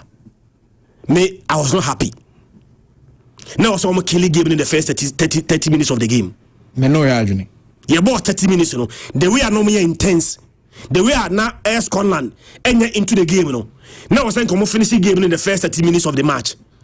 Andy, ye be we na ba ka be 15 minutes no. Now, Morocco benyana ki upon ball. Because Scotland came into the game. McTominay almost played like number 9. Sunday long crosses and qua. Nanka Morocco bet me a game no, in the first 30 minutes of the game. Now, Kimbia, ewo babia, and I said Brahim Diaz and a 2 pass man. Sabai na esakwe ongo no. The same partnership no. And I'm say you know, on my first game against Brazil, said Brahim Diaz and 2 pass, and the master barrier, and on the 2 and also connect here, and not the same connection. And was Scotland for your Adebia over team strength. No, I can't. Basa or here Morocco for strength. Andy, I'm not sure there's any national team of Africa as here. On my right side, no, I am better than Morocco right side, no. Morocco right side, no, Hakimi and Nimono, Brahim Diaz. Yeah. Enra Scotland for coach no ehunsa so decided say obekanta side no on say right side Scotland left side be defending it is Scotland left side no when on left bite and Robertson nim no and obo Kirantieni on anim to counter sa two that right two left backs no don't but honum na first goal by say honum na and omde go no buy omde to atire mu a omo atimi ahye what it means is that Morocco L 4 points, Brazil also 4 points. But Morocco games are aired then Morocco about Brazil. And then no about Scotland. The last game will be against the European boys in the group. Haiti. Morocco baby, you know. It's me. My prediction for Morocco is that yes, our group, you know, now Morocco ends 7 points. Because Haiti there, Andy, Scotland said 1-0. Brazil are money 3 in ra. Points na 4-4. Games are didn't know the carbon and 4 points, possible 6. Morocco and 6 out of 4 out of A6 in 2 very difficult games. Last game na kano, and they say on team Haiti there and crowd there 1 year the crowd even a drawn game. And the Morocco better qualify to the next stage of the competition. But Omonia very careful. Baby I do need Andy. Baby I matter they say take your chances. 30 minutes no na team no enyama into the game akwa boxing ma opponent no eni so bri no a samre no get him on the rope finish no na ma na so tete no na o be recover one shot Andy one the first 5 rounds but ultimately recover what did the remaining rounds beat him the abo and then did not take advantage of how they played in the first 30 minutes of the game. Brazil they understand BNC. Yes, you understand we hit 3-0. Now Brazil and China hit 3-0 and can one beat 3-0. And no be beside me say Brazil born on board and ran. I'm going to compare Morocco there now. And then was it an improvement of Morocco team now? I felt the opponent. Yeah. In fact, the difference between Brazil and Haiti, is 80 places apart to FIFA ranking. Brazil and Morocco, this is a down one terminal. 80 places. 80 Brazil say Haiti is and if you see here, the real Brazil are yet to come to the World Cup. I'm yet to see the real Brazil at the World Cup, even though they won. The most important thing is that Andy, the attendance since the World Cup in the Bayern. Brazil what the kaka and I win a games power World Cup no. Brazil na say goals power World Cup no. Benra Brazil able 8 shots against Haiti. I was expecting Brazil to do more. Haiti there. Andy, next Brazil team will bear 20 shots. Not 20 shots no. Bear 12 anyone target. No I say bear Germany energy Haiti ya K7. Germany and Haiti ya and K7. On him say team Bia was 3-0 in the World Cup. Brazil and I recorded the lowest air shot in the game or 3-0. Okay. Team Bia was 3-0 Bia in the World Cup Biano and a more shot than the Brazilian and Rano. Brazil ball 8. And was say air 3 of the 8. Andy, what the kaka? The Brazil here and Rani say Brazil and game was 3-0 no. Game number 41 at the World Cup. Brazil has 3 or more goals. You didn't see that. There is no country. What about the World Cup? World Cup no. Games are what 3 or more goals no. More than Brazil there now. And not the 41st time Brazil has 3 or more goals in a single World Cup game. It is only normal. Say countries are about more World Cup matches, you know, and the best more World Cup goals. Yeah, World Cup Brazil now about every single World Cup. We are 23rd time any about World Cup. No, Brazil are winning now. Brazil now about more matches at the World Cup. Brazil now winning more matches at the World Cup. That is why it will be Brazil and I say more goals at the World Cup. Mandy, the difference between Brazil and Germany is that Germany are missing 2 World Cups. 2 World Cups na Germany amese no. Bako yamfre no 1930 die no. 1950 die no. Germany ni amani wo mo. But Germany only 2 goals away from Brazil. Germany almost 2 goals are only Brazil bear the same number of goals. So Brazil 241 goals at the World Cup. Yeah. Germany 239. Yeah. But Brazil about the game Germany, Brazil born Germany born. Germany enya 2 goals against Cote d'Ivoire. Germany and Brazil 8 goals at the World Cup no. Ba be yepe. Ade ba ko ami bisa ne say omo first game ni wie no. Coach ni ka say there will be consequences with changes. And no change no ye no. Very notable change. Any Igor Thiago na odende tranchen Emma Matias Cunha bobo ebelidi line no. Yeah. Who ye coach na and the say Matias Cunha I reward you. Because if you bench no, I one started last game no. I didn't best start here no. We about 2 goals the amount. It no, me sure say by this time they are quite certain. Say going forward no, a Brentford friend Igor Thiago na or say 25 goals Edema Brentford. 22 of the 25 goals came in the Premier League no. At this World Cup first game they didn't start here no. One take advantage.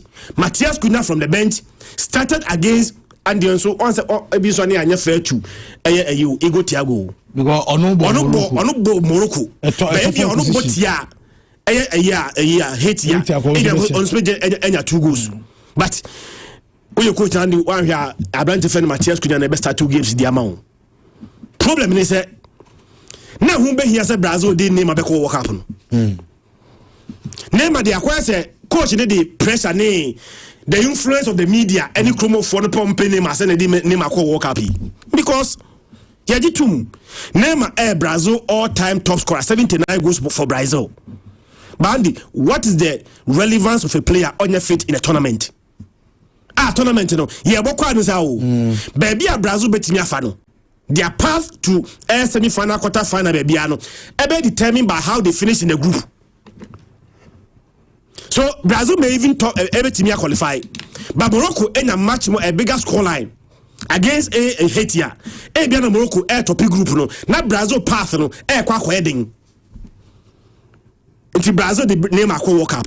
First 2 games, medical cultural. The most important stages in the group matches, are the first 2 matches. Neymar any available in the first 2 matches. Then I didn't name a call. Not Chelsea striker, Joao Pedro. One for Joao Pedro uncle. Joao Pedro. Neymar a fitter. I'm not going to choose Joao Pedro ahead of a Neymar. But Joao Pedro a fit. Neymar a fit.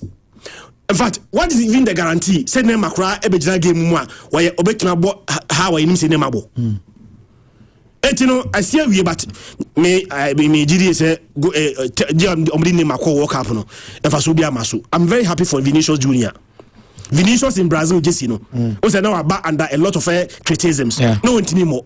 But this World Cup, first 2 games, 2 goals, 2 assists. Every single game at Brazil abobiano.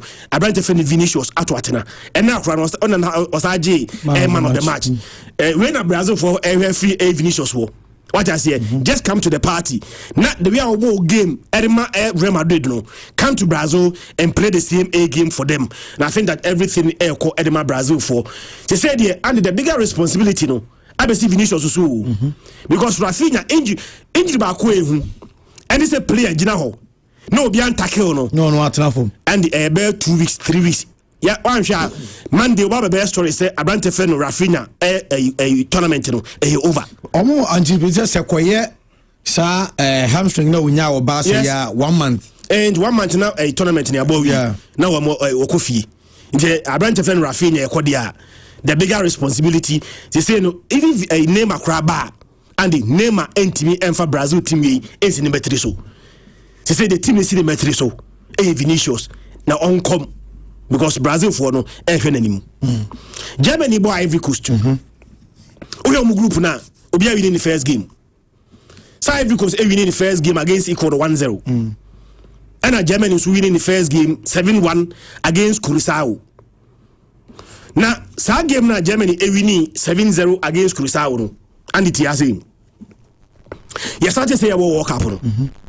5 games per. And a team B I recorded 7 or more goals in a World Cup game. World Cup they started ball free 1930 Ebony Nano. You have so many matches but a match is 5 per. And a team B share 7 or more goals in a World Cup game. Andy, 3 of the 5 games, you know, Germany in the share. 2002, Germany SS Saudi Arabia 8. 2014 semi-finals against Brazil. Almost Brazil 7-1. And this year, almost Curaçao 7-1. So Germany chose Wakaso Washawa Omnia Humobro. I never come play with German teams and say it doesn't matter you the opposition. On some you know you okay. Germany and Shabako and Shamiensa and Shanai and Caso you okay. Say so show 8 or show 8. And Sankam and Mikazanka teams are asher 7 or more goals in a World Cup game. No, team and Kwashe more Kabaka Brazil. But Germany asher more goals 7 or more no. And Prenumino Germany inquired 3 times out of the 5. Out of the 5. Ivory Coast Ecuador 1-0. Mandy Ivory Coast find so much team. Say Ecuador bo Curaçao ne the win. Oje tumza. Yeah. Because Ecuador na Ivory Coast no. Na Ecuador ako 19 games I don't see game. Ivory Coast and end this game no. Even this game no so hwe ya. Ecuador hit goal post no 3 times. And sana Ama Diallo ebese goal no that 90th minute no nya say winning goal no edema Ivory Coast. So even though they lost the game no, they were not bad. It's Ivory Coast winning the first game there. They are going to play against Germany. Ivory Coast find some team. Sunday Andy Ecuador be winning. Say Ecuador Ewinia Andy omni Ivory Coast no by the same points. Ivory Coast ebetimia yadia omon limited the number of goals they should limit the number of goals they are going to concede. Qualification may come to the last game. Because Ivory Coast also any more Cruisao. Yeah, the last game the Ivory Coast against Cruisao. Now the mathematics akra. So Germany send na obeko 6. Now Ivory Coast akasai. Aka 3. Now we are sene Ecuador sene Cruisao no so about 3. Now last game Ecuador Germany. No go 6. Now Ivory Coast also Cruisao no go 6. It's teams in the group may end up on 6 points. The determining factor in this scenario about goals for any goals against it Ivory Coast and quite damage control. I am not expecting them to win against Germany.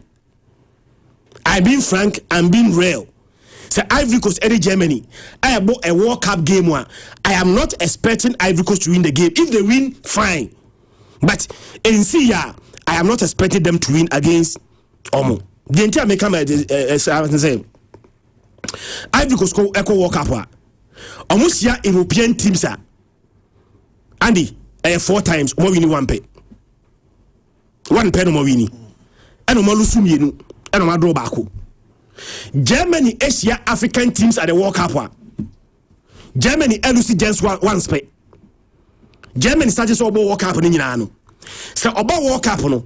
Now be share an African team one Andy we winning 5 we draw mienu and no lose baako pe no lose no way back 1982 against Algeria. And Algeria said Germany by 2-1. Since then Ghana could say the Germany about twice in the World Cup. But come share one. Okay, yeah, so close a game no. Was it 2014 there no and 2010 2014 about 2-2. Yeah, 2010 there no share and close a share 1-0 bi no. Okay, yeah, almost 1-0. And yenso 2-2. Tigana kwa no mabu 2. Yenso omo. African teams team omo the World Cup. Nti Ivory Coast for no Andy, omo very careful. Abranche friend sa Undav no. So omo last game with bench. Yeah. Ebe go as I provide A2 assist. Meaning that the goal involvement for Germany in the last 7 games 11. Or 7 and provide A4 assist. And but Germany for no so many quality in attack. Kai Havertz, Jamal Musiala, baby show me Cruisao game no. Ivory Coast for and pay attention to sa small detail we. Omo to corner biana, Schroeder be na bepem. Corner bi ombo e biano. O se Schroeder be enya goal die. But before so be nya goal no, na omo bo corner biana the oba connect sa akona no na e Schroeder back. Eventually, emu ba akona de ball no to atinem. Okay. Kisa akona kiss no. Oba the all born or connected to Eddie Amahai. Why be connected? Ivory Coast must watch that. But Eddie Germany win. Okay. I'm going for a German win to a large extent over 2.5. Germany 2, Ivory Coast 1. Mira says Christian I do say and we were in Simino extensively Eddie Nigeria but Clifford Cheba for say Brazil team with the on sure say share any tougher opponent or meet me sure well. Clifford yati Maxwell Andy Dedi kaima penny for being bacho mincho mokakrana minche issue 1 2 sorry Christian and can Ozil na share 2010 Ozil na share yeah Ozil Mesut Ozil Mincha Mr. Ben Anson or Kansas City but of course no yeduma but what Washington DC United States and it run so United Kingdom Mr. Emmanuel Kwakon no Spain or Edmorship, my young guy there, but almost for India, Grandi almost always or more Edmina or Mutie, Mayoka and Banibra Penny, Mr. Yalfrin Pony, a car dealer was Swami crossing. Yebechi Omina, and Mr. Paul Aquasia Asante, and Mrs. Brighton Asante, Paul Sons and his Sons for Premier Limited Director, Yamin Shiro Mungina Bibri. Andy. The United States of America made a surprise because me follow Mopa even ahead of the World Cup and say Osho team now they have quality. They are quality in to say the mighty nations that we have, but and you're more quality. they have players who are playing the Premiership. Some are playing La Liga. Others are in the Eredivisie and elsewhere. It's most often almost starting team are 2 of their players spend a more with the MLS. No? And when you say currently as I'm speaking, MLS, and so there's so many players at World Cup, even the various other teams, including Leo Messi and Rodrigo De Paul, with an Argentinian team, if you say they have what it takes to be champions. So Omo team. And Omo winning first 2 games. They did not just win, but Omo blow the opponents away. Also first half na Omo Wiedumano. And the same thing happened. But I was surprised Omo Nchibiamfa goals in behind the count. On my top of group, no matter the results, but they've topped the group. And say now my top group na further in their cup. Say they might meet a team obedi 3rd in the group. But I am one say say on my own permutations. Sana we tournament sana we so we permutations. Even late crowd about the team we no one say match we be a higher draw venue we heading venue we the mefa point. Nti baby heading no. No wako kanche won kanche so ade albe no why. Yes sir. Oh say the omoya gu paper so no. Enye ni nyina na bebe no brand one hwe ya be 80-70%. It means that they are ready and they know what they are doing. But what you say nti e be to omo a next already they are prepared, so that's a good sign. Now so omo ye no more rivalry. Maybe I say walk I show more twice. No more say once. Omo ne CONCACAF team omo say. Enti on purpose on base because your movies or musu team they have quality. Pulisic Munina and he was not there, but you could see the way they were playing, and that is good. Omo game na eye catching and yes omo bobo keke. And omo ball na efe oh sha umre. But big up to Mauricio Pochettino. He's a hell of a coach. You understand? Poch. Hey. Oh, Kobisa. Another PSG no munye serious. Kobisa Pep Guardiola were England. Tamo ba Tottenham. What is a Poch na they Tottenham call Champions League final? Yes. They be mo call you almost so here NTB day. Poch na they call me move ya din. Poch na they call na Liverpool. O ye den omo ye Liverpool. Tottenham bobo ni nyina Liverpool na share goals. So omo ko je Drew said dem minim. And aside that, no, okay, say very good players, Harry Kane, Dele Alli, Son Heung-min, Christian Eriksen. On this are players in our bar because he fell on the young guys, and even that one, Karen Trippier, we say Dembele, say okay, no, okay, no, Musa Dembele, right? Dembele. Yes, that Belgian international. Original film will try to say comfort or come. Nabil Ben Taleb, Toby Alderweireld, Hugo Lloris. Oberton, but still he was the key player, France #1, and Jan Vertonghen. You mentioned the player Musa Sissoko Munina, oh Danny Rose Munina. Now Spurs were playing beautifully well. Also, the Omudi second in the Premier League. Don't forget. Can't find a Kobe by Chelsea for ya. Or my quine. Yeah, no mashe. Yeah, no mashe. It's a Met Brandes Tottenham team now. Mauricio Pochettino be coach as the greatest team never to win nothing. Like greatest team of Manjere in the history of football. Meaning so in Beadria. Ebia Tima in the history of football, the greatest, but one Jeffy. What do you mean? Football club. Ebia team, no. National team. Football club, no. Oh, around that time, poor team not build there. Oh, not on board. Bibia by Jeffy. It's what they call USA. Me na me surprise because Argentinian coaches, you know, they are very good when they come. So because over England, cry even Tottenham, no, or say Adels. And the starting balls are born now, yeah, pre now. Where the likes of Peckham and money are ding now. Argentina are very good. Jose Manotti, money are ding. Argentina is one country. Also produces very good coaches aside from football neighbor. So I'm not surprised at all. It's USA for no. So we are they win. Also in 2010, we win your group. This is the second time Omasa winning group. But I think this will be the first time when you have 6 maximum points at the single World Cup, and they will make sure say so I think it is good. One thing about the host nation is ahead of this tournament, they will rank in the top 30. A FIFA top 30 rank, they were all there. So these are nations are not born epic and that's all more there proud to the World Cup. Canada on the other side. Big up Kwame. Oh, Toronto, Canada, shut up. Omona, if you say you won, because they've not even won a game at the World Cup. The only goal they score, I think, Alfonso and Davis Neshes are good, mom. So much expectation on their part ahead of this World Cup. Now, guess what? On the first game, they didn't play well at all. But of course, they found a way to get another goal and no more draw with Bosnia Herzegovina, but 1-1. Now, on the second game against Qatar, because Qatar any Switzerland a ball 1-1. We're all thinking that Qatar it will be beat to show, but I think that Qatar for they should be very careful. Yeah, more World Cups are more prayer, no more qualify, more banner is a more year of. We don't do that. But of course, I must say Qatar by 6 goals to 0. Set tournament here, Chris will be answer 6, right? 6-0, sir. Germany na share. Germany na share Curacao. Sorry, I was say Curacao enya DNT. We your friends say Tunisia so J5. And we must set 6 goals to 0 in a game. So we keep a clean sheet for the first time in their history at the World Cup. And they've also scored 6 goals in a single game. Also Jonathan David so as a hat-trick.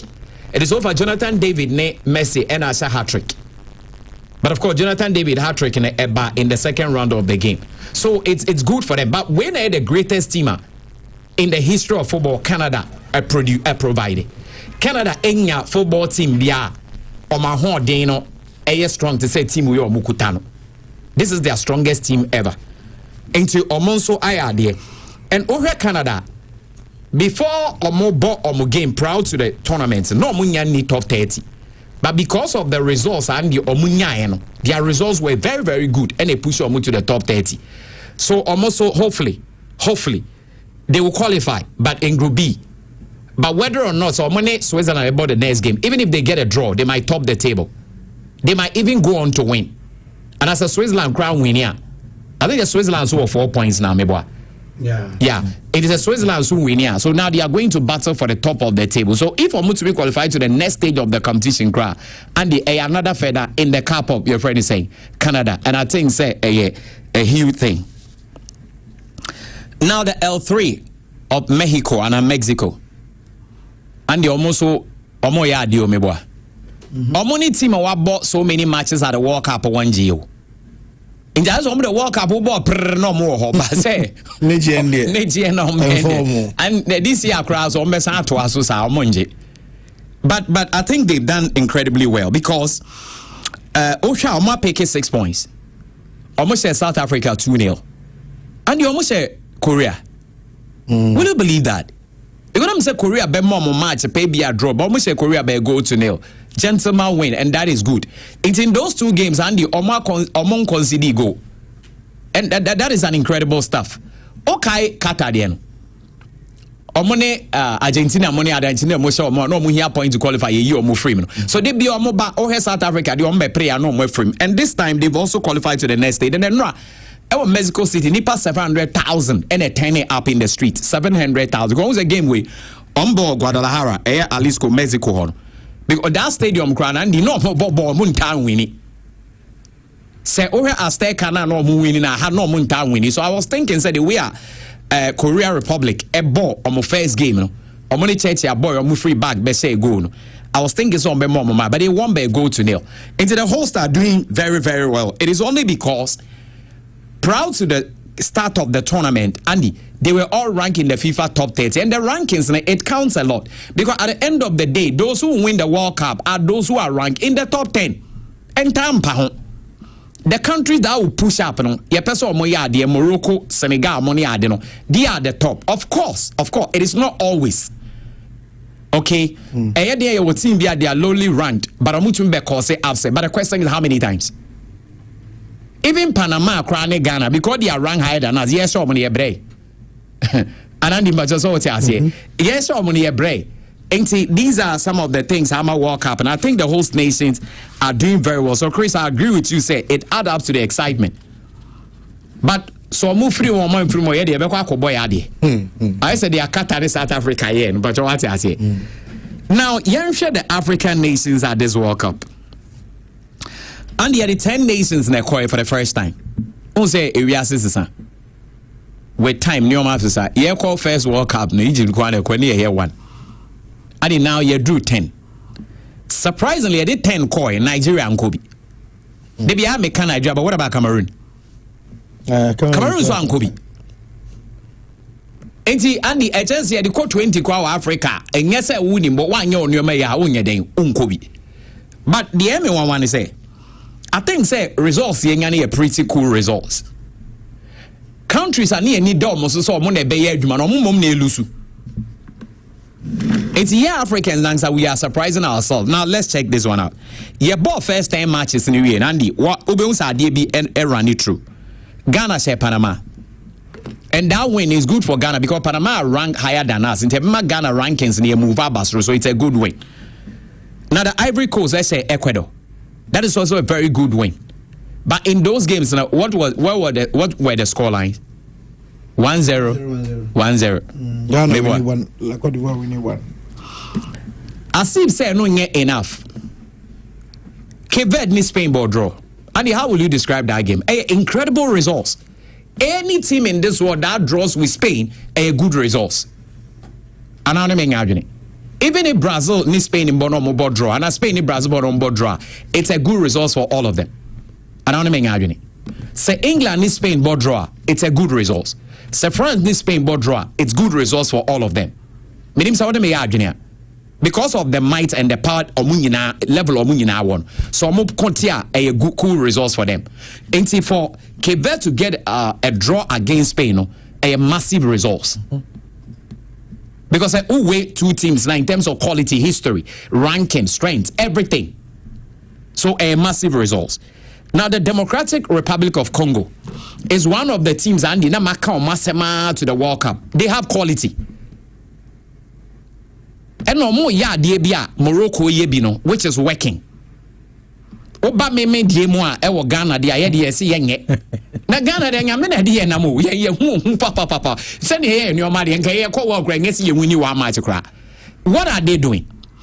And the win himself after qualification process now Senegal you mo frame no, it was understandable. They still so mo team no qualified. They still call the players ya wo mo outside or more Congolese descent so Mekan team no. So they have a very strong team. Sa Banza no free bench buying. He was top scorer at Portugal about 2 seasons ago. And no free. Cedric Bokambu has been in and out for a very long time. What I say? Then we say, also qualifies be Brena or any friendlies no more. But Obe Remno or Chilenide. Mpasi money adina. They have very good players in their fold. And former Manchester United player no. Tuazebe. And we so one Bisaka mo.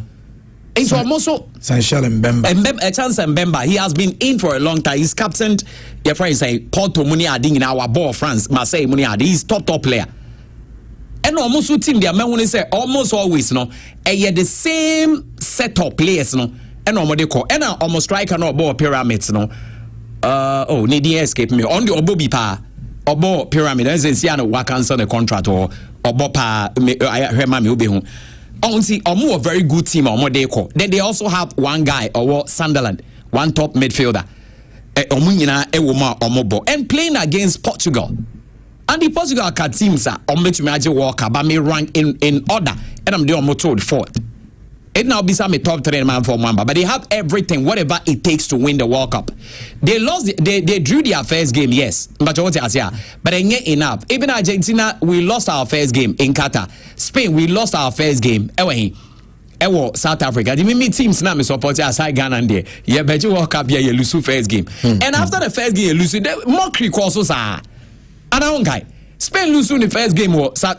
And I can say no, must start Mokrana Madrid for the Sassy. Ni and Casa or Mobasa pen or Mutumibo. One win yesterday, 1 2 and the normal. When a big a giant falls, say giant therefore, yeah, Sabi, cockroaches, obia, nobody's now to make a set here. It is what it is. But there are a couple of matches ahead, so you need to look ahead. Okay, what draw first game so what? It is not the end. And a group will crowd third. I'll be qualified. Nya Portugal and the Codis are third Libya. Or the name DG Euro. It's that why they are fighting. I don't really get it. But a normal say when a giant falls, a news. The same way say giants and also to me and win here. It is so news. Ultimately. So Congo big ups to them because Congo call World Cup on the wake doctors no. But they went to show the African culture. They were not hypocrite. It is our culture. Young Africa born a bahan. Yet the sun your man fry. Basically you frame. Whether it is helping or it is not helping, and they mean, but it is our culture. So they went there to show. So you're quite like a Congo share 777.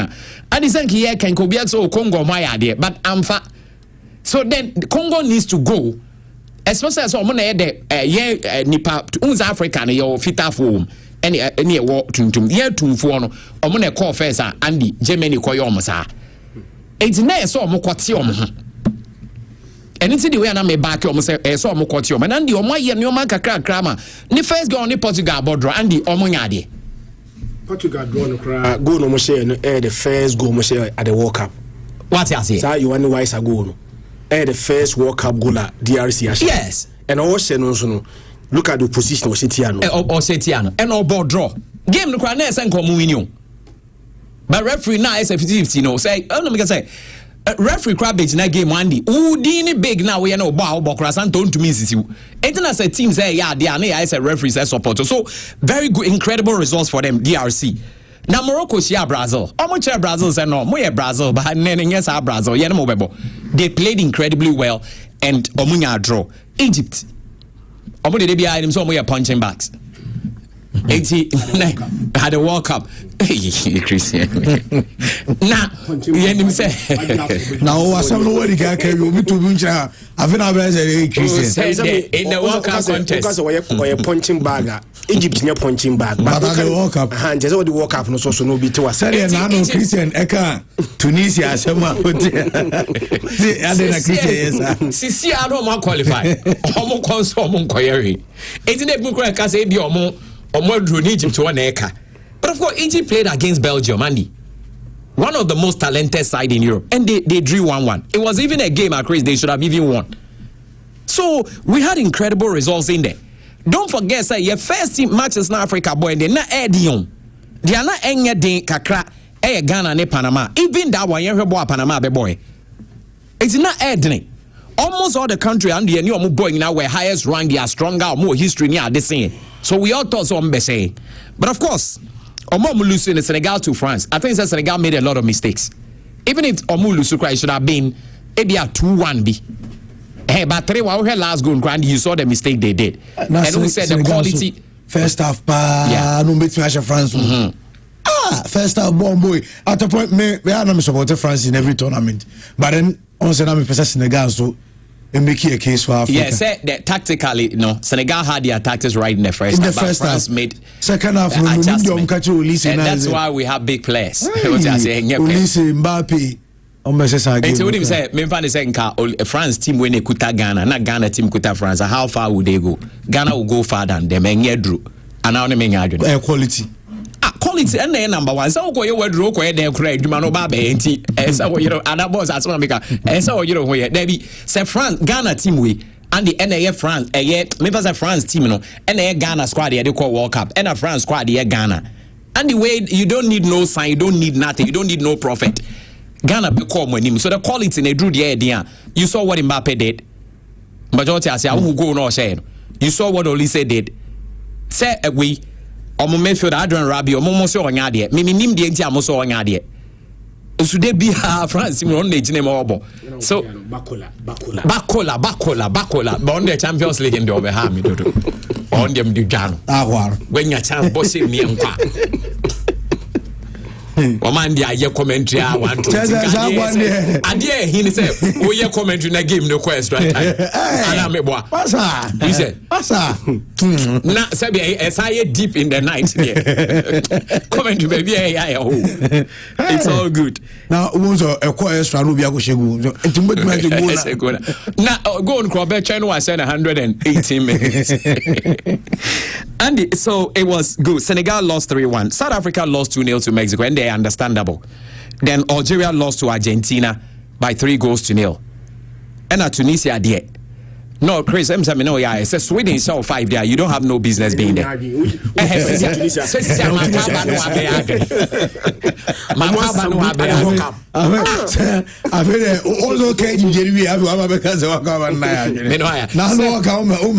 Sweden crab bro mo brain was all 5 say. Coach no mapam. It's Andy, we had great results, but Morocco and Ghana no to meet European nations, or especially in the group stage. Because since 2018, Morocco lose to any European nation be our group stage of the World Cup. And almost Scotland 1-0. Chris, were you not disappointed? I was expecting goals like 2-3. The first 30 minutes in yes. Yeah. 1998. Almost 3-0. Some first 30 minutes, at least 2 goals there. Basel ne had among a shom. Who's just how in car or more qualify you and a Brazil ne Norway I think. Norway say Brazil me boy. Brazil and I draw. Now Brazil winning the first 2 games. I qualified that. Yeah. It's not Morocco, SS Scotland. Nanka Morocco qualify. And a Brazil man no wish any 2-1. Omne mom says no way nation. Brazil man no wish. I know Morocco different. Morocco different. Sometimes cheap money I did team, but no more team pa. Into my son so I said na we Scotland kasa na home nations no. Make UK. I don't know my sons are. We England from I don't know my sons are. Also Scotland on call any major tournament in free group stage. Whether Euros or even your friend is saying on free group stage. But this time with the quality and no more, not so much expectation. And the man may call African teams in the money say, yes, sir, 5 goals in the first round. May conclude amount. And you consider 10. Until Tifri my year de casting 5. It's less averagely game be a half goal. It will be one. And 2 matches be a 1 goal. That is Africa's problem at this World Cup. Because even those who won, they won 1-0 and did not concede. Majority I say. And Morocco, they say Morocco almost African teams are low scoring at the World Cup. And it is something I will say ye. And they say, oh be cry. Say oh here. Yaba second round of the World Cup, Meboa. What has been the results? It is still running through. South Africa ball 1-1 against Czechia. All right. Morocco saying 1. It's not African teams who say, "Oh, send a back on to me winning match." Ghana so share 1, Ivory Coast share 1. And they say, "Akwa say, says our trend there course then the moment an African team at this World Cup be consider goal, the best we could provide a draw." Intuition more than a goal. No, we are not able to score more than 1. Into African teams, no, yeah, goal scoring, a low scoring. I think it has to change. Morocco better something. Yeah, I think too. Because South Africa conceded against Czechia, and the best they could get a draw. But don't rule South Africa out. Because South Africa World Cup on picking 4 points. Now I am enough for them to move outside of the group. So I'm not no more hostino. Okay, so I'm France. And I'm ready. I'll move free boosted. I'm France. And I'm France for Becca said there is confusion. William Galam near the winning. And now Omone Mexico ball draw. First game. It's almost PK 4 point. Check their work on PK 4-4. But I am not enough for them to progress. Until after losing their first game, no, they came in to draw against Czechia. Don't be surprised that they might continue to get 4 points. Again, Korea, the head, but Omunya 4 points, not be surprised. But yeah, Africa, no, a low scoring. Andy, is it because young in a World Cup, maybe? What is your assessment? Is it that African teams here, Bono, have they all been so defensive, Anna? It's also because of the opposition I boy in the first matches. Ghana maybe a disappointing here. But African teams, you know, any games are bono. They were difficult games. Difficult games, so understandable. Baby, I made disappointed and they say Morocco Bishia Haiti. Yeah. Now 1 and 4, 1 and 3. But Morocco any Brazil bo 1-1. A good result. Kived any Spain massive result. So young second games in Akano. See your position now. Yes, but South African teams beat me. I share more goals near me and shed there. But per first round of matches, you know, any the position that we met, you know, I think that's a bit measured. Yeah, there. And it's all the two in Sanania. We've done very well. It's also taking into consideration, just like you said, the opposition you faced. And then round 2, you about 2 matches in Lusu Biana Meboa. But round 1, near first 2 matches near Lusu Bakodada. Anna Meboa. Now Mexico I say 2. Meboa.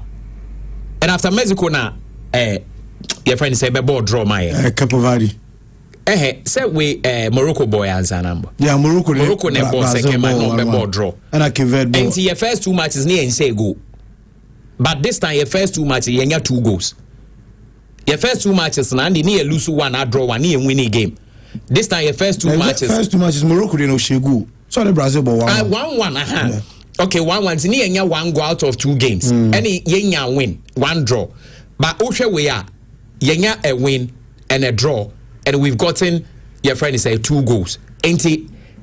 we are doing better. Beginning with the 2 matches, guys. Second round, we are doing better. So I agree with you. Say maybe the opposition, no, a bit to me. Ivory Coast, they say Germany show. I was a Germany show. Now Germany on no 6 points now. Why you?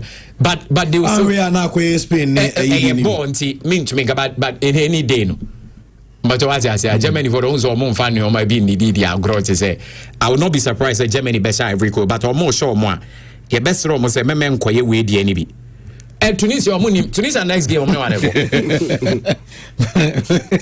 They say Tunisia, next game.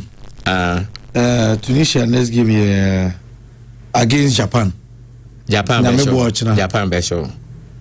In fact, I did China 4 a.m. And the Japan best show. Netherlands, Sweden. And the Omumbo draw Sweden in more time more draw World Cup. More time more draw. That's all be winning and Obelusu. I think so when winning 4 Elusu 6 in the last thing or more draw. What I say, but say no more say 5 and that. And what's so make a crying yes anka or mono. Also qualifying rounds in no money the Nations Cup and normally be remember they buy. It is how much in the back will be winning, but I think say be under 4.5 over 1.5 and there. Say Baku a winning. Germany day. Also, my guys are Germany best Ivory Coast. Oh, that's a Germany Ivory Coast. But person bet. Now so for Ivory Coast. One of West Africa. Tilapia now Korean. Now West Africa. Tunisia don't in Africa. North Africa. Almost an African team winning first match or World Cup. Man, that's all winning and KBO. I show 5 days. Yes, starting qualifies. No, so I know my and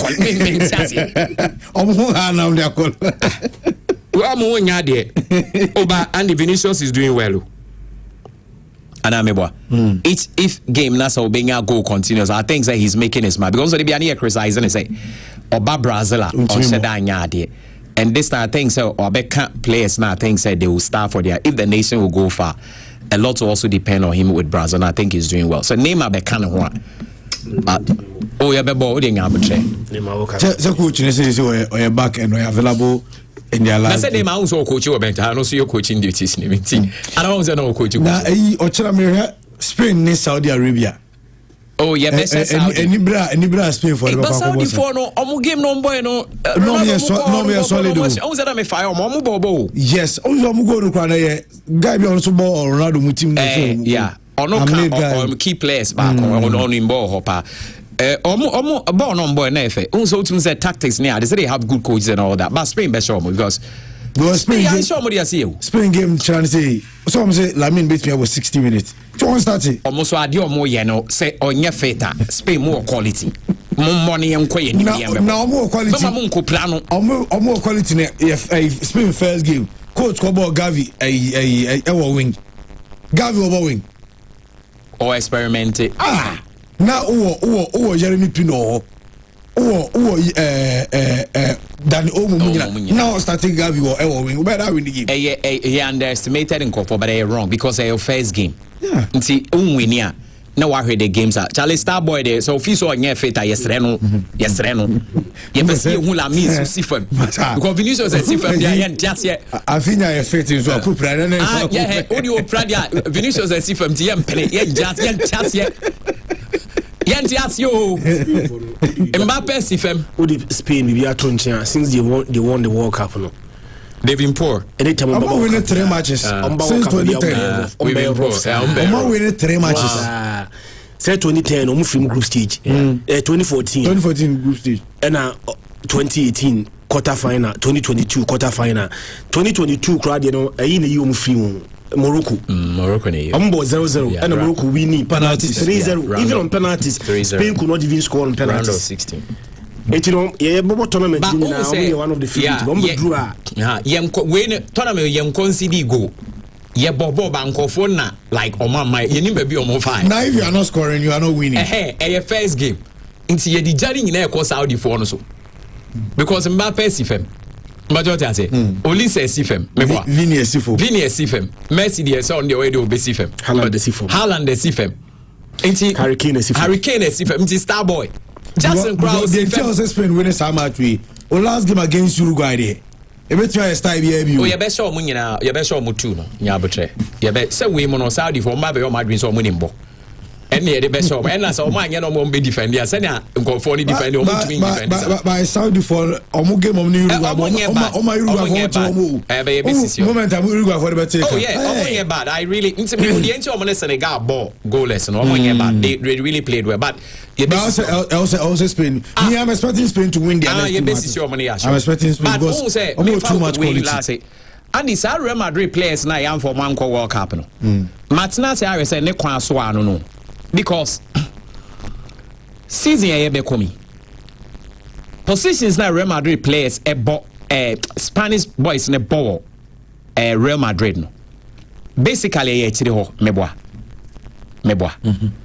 right back Bacho boa me hwan Dani Cava left back Alvaro Carreras center back Dean nebo meboa ena Raul Asensio good on say season e be komi mo and pair recruitment my no entire back line mo be changing nyina what's steady pair the players are mwanya so far any omo amope no monsa ka omo a mbacho utie Rudiger pe de beka because Konate beba be Dean Henderson na Dean na oni Rudiger abo meboa right back Konate no Rudiger abo de nyom na bona wana masa na Konate play out in bet na bench na mo Konate o sign o so e classico o de classico na bench wa Konate onye Galactico Konate no no ka so Galactico Konate na unim say o say Sadio no so I said I mean kan ho asem bia because I say I am said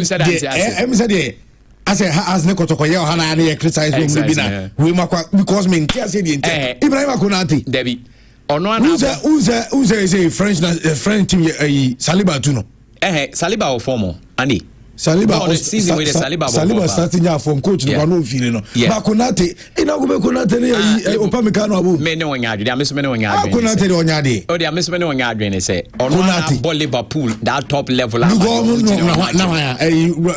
Joe Gomez and Netin H. It was all cast a Konate no Obama Madrid or Betina bench. And can the Oma Obi Liverpool or started with neighbor Madrid also Betina Benjoma. Also, Liverpool no contract as soon. The NT or Sawusi Omrano Aba, you opening up Obebo.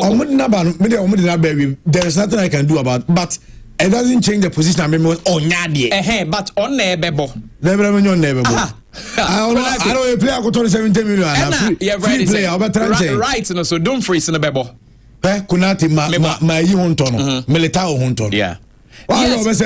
But onyan jane dia me say ba o ba no dabi how se be kura be boy jano Konate no nya de o left eti Madrid Jose Mourinho be so de Konate ba be Madrid center back then you sign yende and a left back was Korea ne eba bebo and on me ono de oba mi okay enti se mo change mo back line e dia na just most players no mo Madrid as on Spain no back and mo ajatum say the players are not too good they are not up to the standard enti mo vindicate coach no and what matter na make but enti etire di enti the aka say team na yire ho ba mo no mo sa ase ho ba no de mo ya ye be ye fro ye be say Saudi Arabia. You better Saudi Arabia for. Do you guys Florentino Perez was emphasis Spain by winning World Cup? Oh, why not? He's a Spaniard. Oh no, Spain free no yam for Madrid. Oh no, no Madrid first. Madrid eduma no Spain eduma no. Oh, Madrid eduma, but it doesn't change the point that Spain and Queen anymore no ni tinte. Oh, yeah, man eduma but Spain. Na Spain ko anymore. Laporta benne. Where? Oh, Laporta is so na asem ni tinte. They are making say Perez is Spanish. He want this country to do well. Why not? But Spain and nobody blames in ni tinte. And the on Juma Madrid be adia. So Madrid na adia ni tibeti. Because you say votes 33% were young. They voted 33 against him. 2 seasons now. Until stars say you next season 2 seasons and you don't forget on to me ahwan every.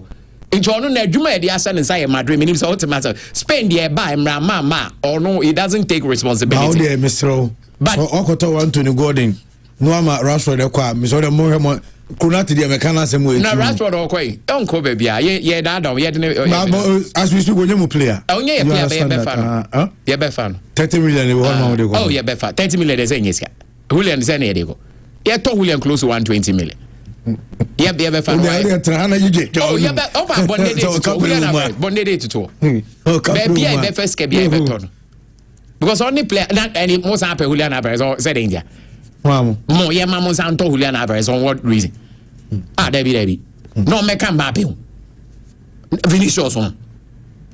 Hey, Massa, Debbie, I said Julian Alvarez will be calamine. We want a bob. Yeah, and the beton Julian there to add you on there or we walk up now. Why? It's paying busy for menstrual. Ah, yeah, but say Lamine Mexico final pana. You heard the above on the back. So, Ronaldo mu uniform. Hence, yes, subo. Into only Messi who corner Messi Mosoja, ne subo, ne say, Kwana dem. Medium so what the American. It's coach, no, on your boy in here because you perceive who Lamine so on so busy from like and the Ama game night. Mira, say Max, only Chris, about the other 37 and toss right away. Na yeresenema ensuisi ekwa now the Black Stars of Ghana egwa hoboaso omo enra bibi omo recovery session at the trail Bryant University just after Panama win no we prepare for the England game no makacho say England rival watch no coach na confirm say Bukayo Saka still now no on shada and or doubtful for the game and pedam so say Rashford and so complaining of hamstring tiredness ti ebiano no so no amu ba and then but over the Black Stars of Ghana team anymore. Jerome Opoku a centre back on Jonas Ajeti in the generator as we speak. Now, and commonly Jerome Opoku say Oma winning Panama game they're perfect. But no credit say Omo per every point a year group fees Jerome in The players, staff, everyone's happy with the result. The 3 points is the most important thing, and now we feel a vibe in the changing rooms and save energy, which is what we needed to go into the next. Now, Jerome, Essence Ekasai on tax ahead of them against England. Jerome Upuku. A dream come true, to play in front of the fans, and my family was there. It's something that I dreamed of for a long time growing up, and I thought it was a solid performance. I'm happy to keep a clean sheet with my defenders, the backline, and goalkeepers. So it was a different qualities, and it all makes us one great team. So we got experienced guys, people coming for their first World Cup like me, young players, senior players. So yeah, man, it's a healthy balance. So we're all happy. The game's another game, So England, Panama, Croatia, we all have the same focus to each game, and we want to get 3 points to see how the training goes this week and prepare our best to take all 3 points for England. Obviously, we know they got good players, they got great qualities, but I think as a group, we know our qualities too. Just it's another game for us, and we need to just give our full fight like we did Panama, die for each other on the pitch, and hopefully we get the 3 points. It was as I said, perfect 3 points. That just sets the tone for the games coming. I think when the goal mentions were high, you saw the reactions from the fans, the bench, and even myself. I knee sliding, I didn't even score, so it was amazing. So now we just want to take this into the next game and build on it. We won the game against Panama. A lot of people saying now all we need is a draw, but for me, the most important thing is you go into every game looking for the 3 points, and then whatever comes. But you can't approach a game looking for a draw. You need to go in there with full confidence, and that's the most important thing. And then whatever happens, as long as we gave everything on the pitch for the badge, for the country, then that's all we can do. I know I ran to your friends at Jerome Mupoku said the qualities are England. Now I did say I'm building on the positives of against Panama because no more a confidence booster ahead of that game. Now I know Tyson Kofoka say even Omunya draw but ono as a player the all pair from that game this will win 3 maximum points and even against Panama you 3 points you how are not a minute to Ghanaians ubi a bench fans omo stadium omo TV so even on one as a player how are not a minute to him so omo kum so benya yego and Emmanuel Ajumabedu ediabetu jasara baby was a see boy bebo emfa ho so even yebebo ugly football near 3 points and in here and you see a good football and your points and a building. Now, there can be ugly win in football, a football team. Normally in tournament, first games like this, you need that kind of, not too much of ball, not too much ball also, and said and too much stuff. Now they're winning. Now I said yes, so now I'm out some calmness. Especially now, crucial in World Cup tournament. I have first win here. And for IMCCO, who countries did World FIFA ranking on that 3 or 4? No more, will be out that 7,000 on the couple Verde. And see, this kind of win, call it ugly wins, but it's very important football so that they can settle you and release a bit of pressure from you, especially the kind of second match. What I say is the first priority of every game a first win, and this win was very, very important. In as much a game is very tough, and obviously I knew that this is the kind of game I require. You got the win 3 points now. My pressure now come. Tiaria points near 3 points now. I'm a pressure no, and so it's me from Kakra. Now, Coach Carlos Queiroz, and so Eddie Atuya say. Black Stars are also ready to suffer ahead of the England game. Coach Carlos Queiroz. To suffer and play, to suffer. There is no way. We have to be ready to make sacrifices. We have to be ready to pay the price. Because a win in this World Cup is very expensive. But the boys are ready to pay the price. The boys are ready to pay the price. And Coach Carlos Queiroz. Now, Member of Parliament for Kutu North. Honorable Edem Agbana Eddie Atuga Ketu. Yeah. Say any African country or winning World Cup in the first time. He thinks it should be Ghana. Preparations. But I can tell you that with the caliber of players that we have in camp, Mr. Speaker, the caliber of players that we have in camp, their drive, their energy, and their hunger to succeed is for me a motivation that indeed Ghana will do well in this World Cup. Mr. Speaker, I know that move on to defeat England and then we'll defeat Croatia and qualify. I've said and I always maintain that, Mr. Speaker, if there is any African team that can win the World Cup, it will first be Ghana. I will not be surprised if it happens this year. People believe that the exclusion of Thomas Partey and some other players like Kudus due to injury may affect the team. I understand that indeed those players are very important for the team and we needed their presence. However, I can also say that we have equally good materials as replacement. Honorable Edem Agbana Eddie Kano, Parliamentary Select Committee for Sports, Honorable Ernest Henry Nogby, and so Eddie Atiga say Group L no.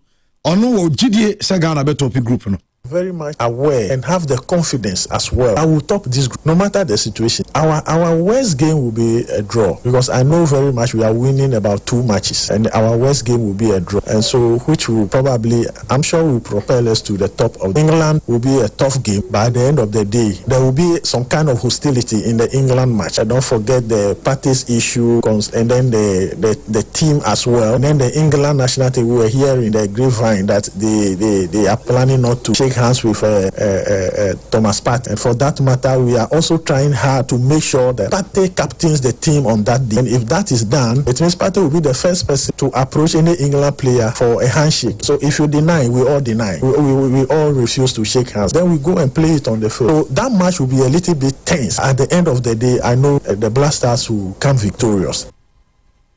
Okay, I know somewhere Parliamentary Select Committee was also Honorable Ernest Henry Nogbe or Subi and yet a ning common. Reason they say you prepare a one you wish for the big one. Yeah, my team players ni kasa na also team players na say. Say play bien one more obewura game mu say mentality ni say wakwa ko pay lose. Every player bia, it doesn't matter the caliber of the game or wakwa ko bo. Adria player bia di ko ra game no say ye kwa ko pay win. But player ni kasa no. Me a meti abonte a me hwe game no nso no. Dia na madwen ye me. Game na ye kwa ko bo no. Se me yimi Ghana ni se me to nchen na me ye neutral. Ghana any England able game one, why and know the quality enough to win the game. I think that I say kasa too much. Minim de waka kire Ghana from penning for say England game no as ye kwa ku wini. If you listen to everybody the mentality ni say as England game no de na dey ni abo wie no. So what team penning for ni obi okasa as a game no de dey ni abo wie no. Na England game no ye kwa ku wini. I am a Ghanaian just like you. Me empire ni sen ke be share England no. Na ke be wie game no Ghana e di win na eko. But can correct down from said down for Juma. No question me woman say Ghana can win, yes I know. But ye be win here enya no enya rhetorics and the Ajuma wo ho. Ajuma na ye tia Panama no. We will need to do more. Panama no coach na ka kire say ono ni philosophy or blasters no say you must suffer to win. Say Panama kra no ye suffer in a winning game na. Then if you are going to win against England, we will suffer more. Because the quality of the position of the English national team, you know, are entirely different from any Panama. You know. No, me catch you. Was it Enra? So Panama gave me a boy. You know. So chances, you know, the reason why Panama did not score wasn't because Yamoman created chances. Also, there are two different things. Team be better me and say go, but that opposition, you know, I'm an creative chances. In that case, you know, what the credit to the opposition? Say why my team and creative chances. But the team at me creative chances. That's the one team take those chances in the year. You blame the opposition. Say one taking the chances. Yani Panama, they did not score, but they did create chances. Such chances, you know, what the England would they take them? The English national team, the way we played in the first half, you know, if you are to play the same way against the English national team one, Andy, I will not be a prophet of doom, but one shot we may not survive. And it's, you know, let's be focused. Now, Kasano, I said, Obiafan is a Jumane, dear Mreni Kwakoyeno, say England, they were show. England, they were show. Obibaji walk up now. Africa Asia should be Ghana. Ajuma Ben Waye, any plan. Winning the World Cup should be a project. The seat of a government, legislature, some legislation. What has been the plan of Ghana towards even AFCON Crano? Yem plan se kwaji AFCON Germany Ebeji World Cup 2014 no na omo plan no. Now the plan was to win 2018. And we winning earlier. And you know yem fire no na World Cup no. There are African countries here and omo ye adwuma our plan. If there is any African country say the World Cup say here there are several African countries and omo chire say omo betima the World Cup no more than Ghana because they have a plan. They be a Ghana to the point that I'm saying Ghana for him saying we Africa through one more Ghana any the first African country say did the World Cup. But in play are we the best team? No. And by extension of person say any African team be the World Cup yeah try say Ghana be in you. Because Ghana and there's no African team will be 20 the World Cup. It should be Ghana first. But it should be no. Andy, I saw them say a two aquam, say way, enemy plan, and my plan also no, me wa media plan, our plan member sure, a be a 8-year plan, and I may say, me wakoji air the World Cup. We are not even winning the AFCON. Ghana is not even qualifying for the AFCON, but yet we are here. So we are going to win the World Cup and the Mobia Nando Biango. Ghana is far away, extremely far away from winning even the AFCON. Talk less of the World Cup. World Cup, no any parliament and they say we are not accepting reality. If they say as a birthright, say World Cup, let me be available. Biano, Yakwaji. David. Ajimambadu, you know. What's a simplistic way of talking? Say the Indian so budget 3 points me boy. If you play ugly and you win, it doesn't matter. Say take for ball for power mukofi. Bandi, only say most often. omo ball papa no omo she most often omo ball efe no a few instances and at the ball nyefe no otimi win games engineer has now anytime be a metie blaster coach they say okasa say ne the we must suffer to win no and the say on say social media ma video bi a mami bi a o hwe video blaster game no den to market on timi nhwe because we am born na no akwa say the same way and Otuado it doesn't matter the opposition na pressure see so when are we going to have a relief say Ghana chi have blasters baller obey relax say blasters ball game one say game ready there blasters be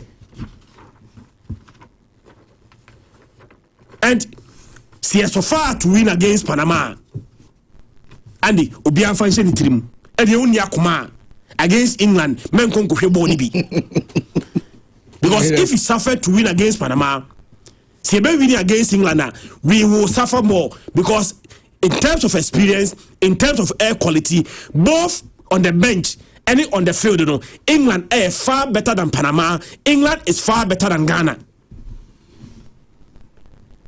And see Ghana timisha England and the see we yababo yabaso adano kura de yabaji ani. Na minim am say Ghana de makwaje Canada ho aboso. Na say mo share sa one game we no the festival the fanfare course for Canada there Ghana for ajo money Canada papa just imagine if Ghana is able to beat England party never free Canada by aba USA but reality they say I must me metena ha emeka cosmetic enfan wada and country will be as Ghana kwakoshe I will not be a member of parliament member of that force hope no Ghana sha yenye beji ani but until that happens Andy mo bia nadao say Ghana beating England no that easier enye easy onye Ghana ni now you Ghana semu free nsem now the neutrality eneka Ghana ni England one e deserve so win sa game no asemo Anderson yeah Andy we train mommy first video and it was a World Cup way ama like Ghanaians even those in the diaspora they are coming together very well to support our team and that's a very good thing also Bia is trying to do ne part and na bibia ko mbacho so video ne ba na macho on say ya call Canada yet to me ekonya first win. Now, Onim say most of these young executives, you know, and they put themselves together, or more resources, or more music, or more time near they've gone there to support Ghana, and that is a good thing. Onim saw Parky collections, any Christian way watch our branch. Nah, they are there. Say video now. Them say they are sending back you on a road trip. Yeah, road trip to US. Yes, and it's just beautiful. Say unya young executive no more resources no more time near they said they are going to support on more accounts on you be account and I think say it's a good thing but of course yeah big boss back where stand fair yeah no see that friend also on Chamona so more they were in the car they didn't person me show na they were really blasted also Trent in Zankan when they say my medicine farmer Trent farmer trained okay trained then they fetch me I think say it makes the World Cup very, very nice and beautiful. We are all Ghanaians and we need to be. I was seeing a better part of it. Say we crowd okay. Me no kasa this year. Be say upiemu ewo Worcester. Yeah. The likes of the legend Kwabena Yeboah. Okay. Mr. Keto Kreku. Yeah. Ambassador Victor Smith. Edmonaka. Any other dignitaries. Omunina in attendance ewo. Anochukrum, inauguration ceremony of Swag USA. I say, yeah, Swag. That is good. I say there is unity. Inti me pacho me diamo. Inti the unity aba. Say and the ubenya young executives. Na omunyina are coming together. They want omu use more resources. Video na ekon. Opaki collections. any ya boss watch a branch on the mini Christian there come there fa ho there no yeah big up yourself and stand firm on the host your money on also free commercial but on the what on or brony to the man who and what I'm trying to say is that young executives omunyina bat together with their resources, their time and everything where you more you and the I honey abroad in no more I said they are going there to support say a cry boss so called okay on also so called leadership dealer is also there. You know, your friend is a chairman, manager, manager 50 is also there. But you know more issues. Bombo more. For Yemen, I can go for say I done a say asna na de chiano mokoi. Into umbers or mobile, umbers or with you on Becca. But their own resources and everything, they are there to support the nation. It's a good thing. Yeah. It's a good thing. Mesa who lamio, status, Canada, or take out somewhere. Yeah. Christian one state hey or blasty baby so it is good so I'm going for US called Canada co support it and those in Canada mommy the next video in Canada yenya win my train my yes ora kwame mo so stadium ni it's Canada is only boys and massively ora kwame Toronto Canada big up yourself almost so massively almost koy me yenya. And when say you're winning, you know, why I say now they are all coming to US or Canada for so by US. But just what I say, I've heard 2 other games, you know. So I think it's a good thing for Ghana. Yeah, very good thing. But Chris Nyabutre, Kawakuma Toye. Send any Panama boy, no. England, it could be a different game. Yes, you bet to make a game on the day. But we are there, I know you have to say England, they are ahead of us. In terms of BBM, but because there are upsets in games, no, we are going to play. England, because now they are confused because England feels like the only are subject to any party money. There's some yes, sure more a huge disgrace. Only say Ghana, you say a defending champion, and as you said, champ will be a watch World Cup, maybe that World Cup, no. It's a record we've not done. You say maybe Uruguay is sure, but almost say 2. The last World Cup. Yeni Germany about twice, yen winning. Yeni Brazil about almost 3. It's a Ghana say country be aje Italy and you almost 2. Don't forget. Say country be aje World Cup and the Ghana and say bida. And yes, say England and so here this our record na beto so. Na say England so almost say Ghana da. Ana England. Almost say that. Gold Coast time no better na man here bomb 2-1. I know the Ombeka say count, but you know more friendly or Wembley. Almost say first go. Okay, Andy Carroll. And a baby jet, yeah. Or say Ghana and the ball boy in say. And 90 minutes baby jet. The baby jet did not just score, but look at the kind of goal he scored. Oh, yeah, let's go to yes. And the boys no soon him say England time to say a veggie din. Anameboa. It's a veggie din. We need to go all out. And me say that attitude say you call all out. And the fact that we don't give up until the end, you know, it's a good thing. It's a game. We might surprise England and Ghana. Ebedru. Now they say you say England World Cup ni aya dey we meboa. Baby a din better than they are conti a born here. England don't win all their match. Even proud to the World Cup friendly song, but Senegal beat them 3-1 in those process. And non England you know more bad because we better us cry of them. By a born here and I'm but what I say. And though your mom respect, you know, they also respect us because they know what we've been able to do in times as far as the World Cup is concerned. So it's going to be a very wonderful. And England is a team, Andy. Our plan, Mimi Croatia say England, because Croatia for say Eastern Europeans and the almost so Africa for Subasa near day Tagasi Sardini bio no more but England were planner or more bar say officer counter which me counter. Then again, what we need to understand say if we are senior one Andy and your performance on Kwana didn't pack baby. Although any key but again on Kwan, it be a lack and it be a favor and it be cry connections. And the only main argument. It is some might be more talented, but because of connection being tino, obi to me idea than wa udim adene. It is there. And the ball anybody England they are way ahead of us, but there might be lack and favor and others in Ghana's favor in playing that game. England say Ghana and they say any news ana. Ebi almost say what the can say. What na and be issue. But say England say Ghana respectfully normal. But say Ghana say England it's more than news. Me sure say that Andy, that will be the first day I'll be doing it. Now backra to say last year we no. Mudi free he obi amfa de emra na messages si egum. Me say that day Andy nka 2 days ye be nyanke be Ghana sports nkwana me boa. Enu nti na say boys no echo out. But your coach in there, nobody should expect ball fair. Only what it takes to play that ball fair. Beginning you appointing me catch them. Otuado a defensive coach. Your coach will see a defensive, just as he said. Chris Hutton's not a defensive. The coach is not more defensive, no more ball fanning no more lie.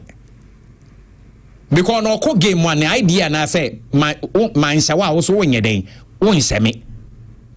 Bemo or more ball edney. Ain't all show my one time show mo bebre. Say Osha DRC or money Portugal Andy or more ball pure defensive work.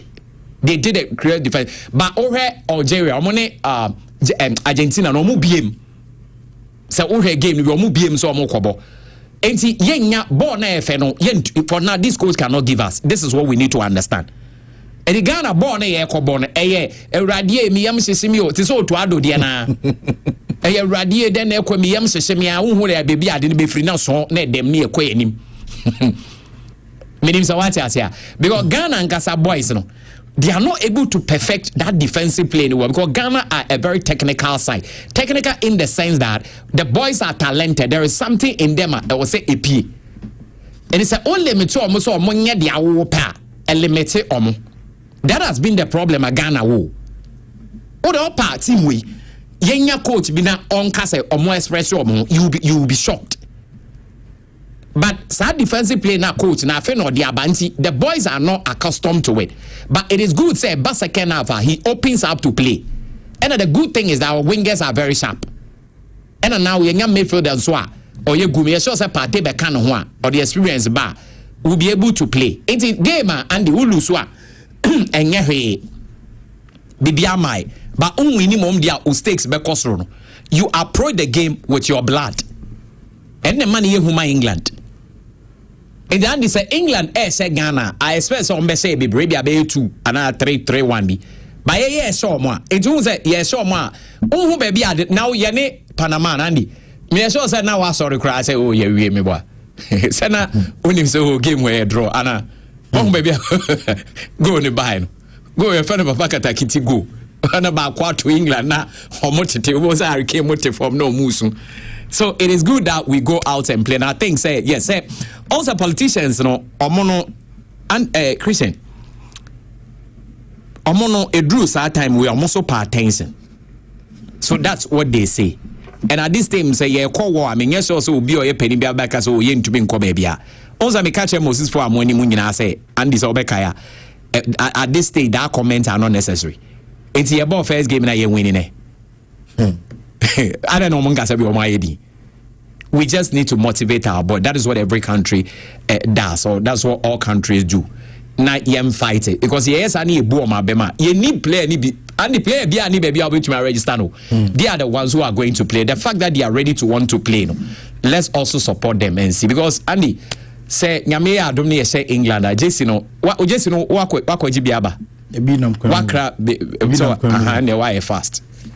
Because they say England are the whole Ghana will be a messages in and say empire ni ebo the empire na mati na just as America say as we speak now swag USA or inauguration ceremony just say enugu so akoso wa no chikrum I understand say on 25th December so no yanka say nua listo yesu bukasin enso launch bibisa ewo I can say Ohio.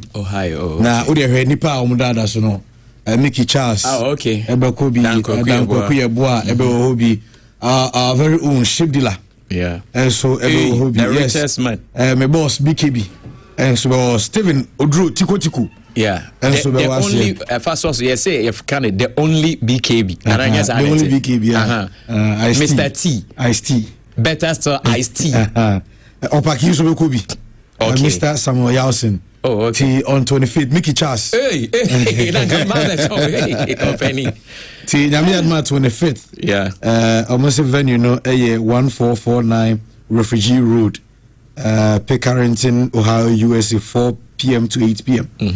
By Listo used to book us in. And also launching the Santina. Listo, Listo, yeah. Oh, the dada.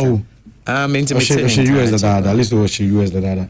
Ti enyasim kuto. Ma menye quick bed this stuff, you know. You make your way and fa Emma DJ Bisho. Sene minia Fred Edu. Minia Madridista. Fred Edu. Fred me Madrid membership who near men on the ye bia. Wetia now was my Madrid membership card near the idea bia the Bremen Fred. And the one solid guy. Or it sounds here into cyber security in this one Fred. And all the way over USA. Brother, my man will show a happy birthday. And I mean, I say, Nyankopon Shroud, na Uncle Swanyo, Kessias.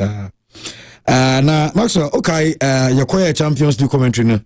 That MTN screen here the buy. A branch na Uchi, sa Odic Valo, this I can't buy. Your friend Steven, or here Juma with MTN. And they will say, and the wife birthday. And the wife no Margaret or Hene can come. Margaret or Hene can come. Ti wifey ukunusi and control so dopa na oye very honored say o worry ti from Steven and I see and wishing the wife Margaret or Hene can come a happy birthday today. Na Steven we no o say on the channel Father's Day there.